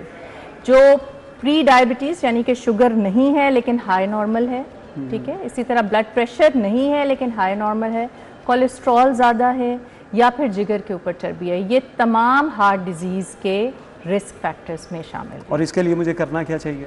आपको एक तो वेट अपना मेंटेन करना चाहिए। हमें देखने में तो लगता है कि शायद वेट, लेकिन वेट आपको सही तब पता चलता है जब आप वेइंग स्केल के ऊपर खड़े होते हैं और अपनी वेस्ट की मेजरमेंट करते हैं, ठीक है। नंबर 2, जो चिकनाई वाली चीज़ें हैं, सैचुरेटेड फैट्स हैं उनको डाइट में कम कर दें। बहुत डीप फ्राइड फूड होता है, चर्बी वाला गोश्त होता है, डेयरी प्रोडक्ट्स जिनमें फ़ैट कंटेंट ज़्यादा है उनको कम इस्तेमाल कीजिए। ये जो हमें बहुत शौक होता है ना ये तड़के ऊपर लगा लगा के खाने का, और निहारी और पाए का शोरबा बड़ा मज़ेदार लगता है, बहुत रिच हो कोलेस्ट्रॉल के अंदर, इनको अवॉइड करने की ज़रूरत है। और दूसरा, वॉक एंड एक्सरसाइज। 30 मिनट्स की walk daily at least 5 times in a week, यानी 150 मिनट्स एक वीक के अंदर रिक्वायरमेंट है डेली एक्टिविटी की, अगर आप एक हेल्दी लाइफस्टाइल अपनाना चाहते हैं। अगर आपका वेट उससे ज़्यादा है तो ऑब्वियसली आपको डाइट भी बेहतर करने के साथ साथ एक्सरसाइज की रूटीन को भी बेहतर करना पड़ता है, क्योंकि जब ये बैलेंस मेंटेन होगा आपकी कैलोरी इनटेक का और जो आप बर्न कर रहे हैं कैलोरीज का, तभी आपका वज़न नीचे जाना शुरू होगा। और अब कुछ अद्वियात भी मौजूद हैं जो कि कोलेस्ट्रॉल को भी कंट्रोल करने में हेल्प करती हैं। फैटी लिवर के लिए भी अब नई अद्वियात आई हैं जो कि फैटी लिवर में भी हेल्प करती हैं। बाकी शुगर ब्लड प्रेशर तो आपने कंट्रोल करना है। इरफान साहब, हमें जाना है ब्रेक की तरफ। डॉक्टर साहिबा ने ये सिर्फ इरफान साहब के लिए नहीं, हमने इसीलिए ऑन एयर ये चीज़ हम ऑफ कैमरा भी कर सकते थे। मकसद ये था कि जिन जिन लोगों के ये सवालात हैं उनको उसका जवाब मिल जाए। सो इरफान साहब आपका भी बहुत शुक्रिया। हमने ब्रेक की तरफ जाना है, फिर आप बाहर जाइएगा। डॉक्टर साहिबा आपसे भी हमने डायबिटीज़ पर बात करनी है। ब्रेक के बाद हम आपको ज्वाइन करेंगे। Stay with us. Welcome back once again. So आप लोगों के लिए ये तमाम एक्टिविटी यहाँ पे कराई गई है, सो प्लीज़ इसको देखें। और अगर आपके कोई सवालात हैं तो ज़रूर आप सोशल मीडिया के थ्रू भी डॉक्टर साहिबा से रब्ता कर सकते हैं। डॉक्टर साहिबा फेसबुक पे भी अवेलेबल है, इंस्टा पे भी अवेलेबल हैं। सो ये चीज़ें अब आपके ऊपर हैं। अच्छा जी, अब हम डायबिटीज़ पे बात करने वाले। शुगर क्या होती है डॉक्टर साहिबा? शुगर को मैं कहती हूँ ये उम्मुल अमराज है, यानी मदर ऑफ़ ऑल डिजीज़ेस या मदर ऑफ़ ऑल इलनेसेस। इसलिए क्योंकि शुगर का मर्ज़ वो मर्ज़ है जो कि एक तो पाकिस्तान में बहुत ज़्यादा है और बहुत तेज़ी से बढ़ भी रहा है। पाकिस्तान एडल्ट पॉपुलेशन में नंबर 1 है जहाँ पे डायबिटिक पेशेंट्स की तादाद दुनिया भर में सबसे ज़्यादा है। सो हम अच्छी चीज़ों में तो नंबर 1 नहीं हुए, लेकिन शुगर जैसे मर्ज़ में जो कि हमारे जिस्म के हर ऑर्गन को इफ़ेक्ट करता है, वो हमारी स्किन को, हमारी आँखों को, हमारे सांस के मसले के लिए शुगर का मसला हो सकता है, दिल की बीमारियों में, ब्लड प्रेशर के साथ बहुत कॉमनली आता है, गुर्दों पे इफ़ेक्ट करता है, खून की नालियों को मुतासिर करता है, पाँव के कटने की बहुत बड़ी वजह शुगर है, अल्सर्स बन जाते हैं लोगों को उसकी वजह से, गुर्दों के फेल होने की बड़ी वजह जो है वो शुगर है, दिल के अटैक होने की बड़ी वजह शुगर है, आंखों की बिनाई चले जाने की बड़ी वजह शुगर है। तो इसको मैं उम्मुल इमराज कहती हूँ। बिल्कुल आपने ठीक कहा। ये होती किन लोगों को है? ये भी इसी तरह जैसे मैंने ब्लड प्रेशर की अभी बात की, तो कुछ रिस्क फैक्टर्स हैं जिनमें डायबिटीज़ ज़्यादा होती है। उनमें वो लोग जो मोटापे का शिकार हैं, जिनके हम वेस्ट सरकमफ्रेंस को या वेट देख लें उससे BMI कैलकुलेट होता है, या वेस्ट सरकमफ्रेंस अगर वो आपका ज़्यादा है, ख़वातीन और मर्दों का मुख्तलिफ तनासिब होता है, अगर वो ज़्यादा है यानी कि आपको पेट के हिस्से में चर्बी ज़्यादा है, तो आपको शुगर होने का चांस है। वो लोग जिनकी फैमिली हिस्ट्री में डायबिटीज़ है, जिनके वालिदैन को या बहन भाइयों को अर्ली एज में डायबिटीज़ हो गई है, उन लोगों को शुगर होने का चांस ज़्यादा है। वो लोग जिनको और मसाइल हैं जैसे कि ब्लड प्रेशर, कोलेस्ट्रॉल, वो भी हाई रिस्क पेशेंट्स होते हैं, उनको भी अपनी शुगर ज़रूर चेक करानी चाहिए। वो जिनके हमल में, वो ख़वातीन जिनको हमल के दौरान जेस्टेशनल डायबिटीज़ या हमल के दौरान वाली शुगर हुई थी, या उनके बच्चों का साइज़ बहुत बड़ा था, उन लोगों में लेटर इन लाइफ शुगर होने का चांस होता है। अच्छा। और दूसरी बहुत इंपॉर्टेंट बात जो आपने पहले अना कही कि कहते थे कि सिर्फ मोटापा हो तो शुगर ब्लड प्रेशर होता है। अब लीन डायबिटीज़ और लीन फैटी लिवर डिजीज़, यानी कि वज़न बहुत ज़्यादा नहीं है, आप थिन लीन भी हैं, लेकिन आप एशियन पॉपुलेशन से हैं, जो साउथ ईस्ट एशियन पॉपुलेशन, हमारी जो जेनेटिक और एनवायरमेंटल फैक्टर्स हैं वो कंट्रीब्यूट कर रहे हैं, जिससे ब्लड प्रेशर और शुगर का मर्ज़ बहुत तेज़ी से हमारे खित्ते में बढ़ रहा है। अच्छा। सो इंडिया, पाकिस्तान, चाइना, ये वो कंट्रीज़ हैं जिनके अंदर ज़्यादा देखा गया है। पाकिस्तान जो है उसमें तेज़ी से जो बढ़ने वाले अमराज हैं उनमें शुगर का मर्ज़ शामिल है, और अगर हमने इस पर काबू ना पाया तो हर चौथे में से एक शख्स जो है वो शुगर के मर्ज़ का शिकार है। सो आप सोचें कि अब मेरे पास, हम पहले शुगर के मतलब सोचते थे कि जैसे आपने शुरू में कहा कि 40-45 ईयर्स के एज के बाद सोचना शुरू करते थे कि लोग के शुगर चेक कराएं। 20s में, 30s में बहुत कॉमनली पेशेंट्स जो कुछ तो मोटापे के साथ और पुअर लाइफस्टाइल के साथ, लेकिन कुछ जिनकी स्ट्रॉन्ग फैमिली हिस्ट्री है या जो थिन लीन भी हैं, उनको भी शुगर का मर्ज लाहक हो रहा है। फैमिली हिस्ट्री अगर शुगर की है तो जरूर अर्ली एज से अपना शुगर हम का इंतजार कर रहे होते हैं कुछ ऐसा हमारे साथ हो तो हम डॉक्टर के पास जाएं। इलामात क्या है इसकी? शुगर भी मैंने बताया कि कई दफ़ा तो बिल्कुल कोई अलामात नहीं देती है, लेकिन जब बहुत ज़्यादा लेवल बढ़ जाता है तो उसके बाद भूख का बहुत ज़्यादा लगना, मुंह का सूखना, बार बार प्यास लगना, पेशाब की मिकदार कई दफ़ा ज़्यादा हो जाती है, रात को बार बार पेशाब आना, टांगे जो हैं वो बहुत दर्द करती हैं, पाँव सुन्न होते हैं, कीड़ियाँ चलने की सेंसेशन होती है, ब्लरी विजन लोगों को महसूस होती है। ये कुछ अलामात हैं जिससे बहुत हाई शुगर वाले पेशेंट्स प्रेजेंट करते हैं। लेकिन मैनी ए टाइम्स इनमें से कोई अलामात भी नहीं होती, और अगर होती भी हैं तो हम उनको एट्रीब्यूट कर देते हैं अपनी डेली रूटीन की किसी एक्टिविटी से, कि टांगे बहुत दर्द कर रही हैं, आज मैं बहुत चला था, या खारमे खातून ने कहा कि आज मैंने बहुत किचन में काम किया, मेरी टांगें दुख रही हैं। आंखों में धुंधलाहट आ रही है तो मैंने आज बहुत देर फ़ोन पे काम किया तो मेरी आंखों में धुंधलाहट आ रही है। या अगर मुंह बहुत सूख रहा है तो गर्मी के मौसम में मैंने आज पानी कम पिया है इसलिए शायद मेरा मुंह सूख रहा है बार बार। अगर आपको कोई ऐसी अलामात हैं, या मैं सबसे इम्पॉर्टेंट तो ये कहती हूँ कि आपकी फैमिली में अगर डायबिटीज़ है, या फिर आपको खातून है और हमल के दौरान डायबिटीज़ का मसला हुआ था, या आपका वेस्ट सरकमफ्रेंस ज़्यादा है, या आपका वज़न तेज़ी से बढ़ या तेज़ी से कम हो रहा है, वेट चेंजेस हैं, तो आप ज़रूर अपनी शुगर का टेस्ट कराएं। शुगर का टेस्ट खाली पेट का करा लें, या 3 महीने की शुगर जिसे हम HbA1c कहते हैं, जो कि एवरेज रीडिंग दे देती है लास्ट 3 मंथ्स की, वो कराइए। ठीक है। अगर आपकी रीडिंग 6.5 से या उससे ज़्यादा है तो ये शुगर का मर्ज़ है। कई लोगों को मैं पूछती हूँ आपको शुगर है? नहीं जी। HbA1c कराई? हाँ जी कराई थी डॉक्टर। कितनी? 6.7 थी। मैंने कहा ये तो शुगर की रेंज में है। नहीं जी बस मामूली सी है। कोई परहेज़ करते हैं? नहीं जी परहेज़ तो नहीं करते। सो ये वो टाइम होता है जब अर्ली डायग्नोसिस है जिससे शुगर रिवर्स भी हो सकती है। सही है ना। जब मैं मेडिकल स्टूडेंट थी और हम डायबिटीज़ का मर्ज़ पढ़ते थे तो ये कहते थे कि ये एक लाइफ लॉन्ग इलनेस है, ये क्रॉनिक प्रॉब्लम है जिसकी सारी जिंदगी आपने दवाई खानी है। सुना कि ये खत्म नहीं होती, जिसको हो गई तो ये लाइफ लेकिन शुगर की जैसे जैसे रिसर्च हुई है अब ये पता चला है कि अगर आप अपना वेट रिड्यूस कर लें, ठीक है, वेट रिडक्शन के साथ शुगर रिवर्स हो सकती है। अगर वो अर्ली ऑनसेट की शुगर हो, यानी कि शुरू में ही पकड़ी जाए शुगर और वो बहुत हाई वैल्यूज ना हो, ठीक है, ठीक है, यानी कि आपकी 7 से कम की HbA1c की वैल्यू है और आप 6 से 8 महीने के अंदर डॉक्टर से रुजू आपने कर लिया है, आप एक स्ट्रिक्ट लाइफस्टाइल और डाइट को फॉलो करते हैं तो कई दफ़ा शुगर वापसी का रास्ता इख्तियार कर लेती है।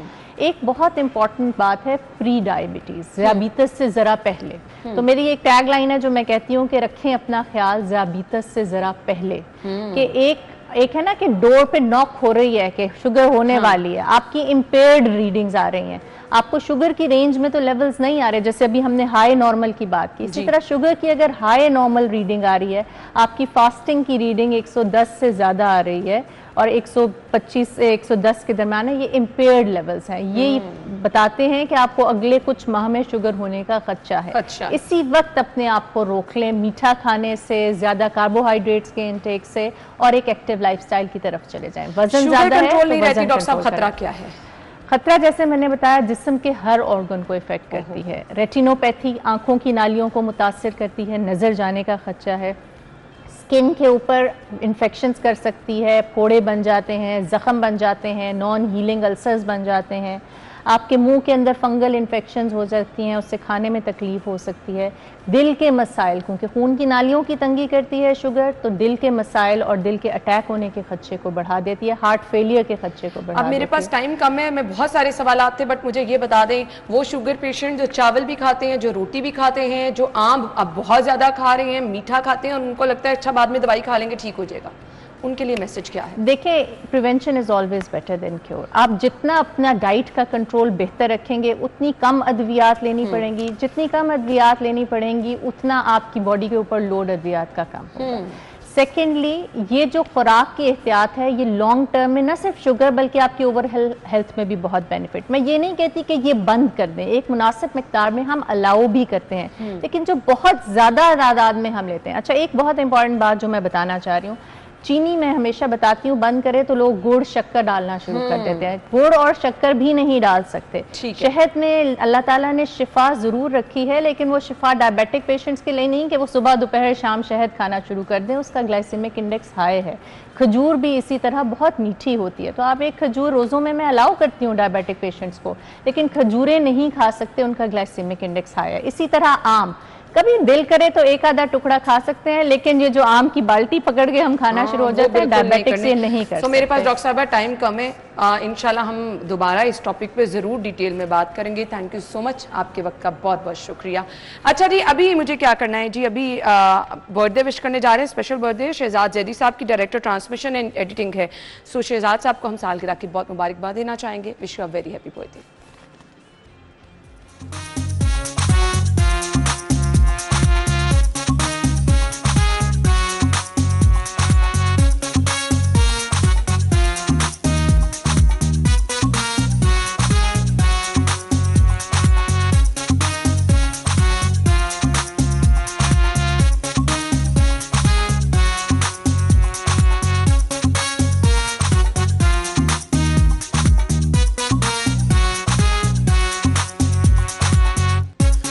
Happy birthday once again. अच्छा जी, होता ये है कि हमारे एक स्पेशल ग्रुप है जिसमें हमारे जितने भी सिटी न्यूज़ नेटवर्क के एम्प्लॉयज़ हैं उनको हम विश करते हैं। सो वहाँ पर भी तमाम लोगों की जानिब से नेक ख्वाहिशात का इजहार किया जा रहा है, लेकिन हमारी टीम की जानिब से जी, जहाँ हम आप सब लोगों की बर्थडे को स्पेशल बनाते हैं, यस, हम अपने एम्प्लॉयज़ को भी याद रखते हैं, अपने तमाम साथियों की सालगिरह को भी हम इसी तरह से स्पेशल बनाते हैं। तो शहजाद भाई के लिए बहुत सारी नाएँ, बहुत सारी नेक ख्वाहिशात। अल्लाह ताला आपको सेहत और कामयाबी वाली ज़िंदगी दे। इसी के साथ हमें इजाज़त दीजिए, कल मुलाकात होगी। अल्लाह हाफ़िज़।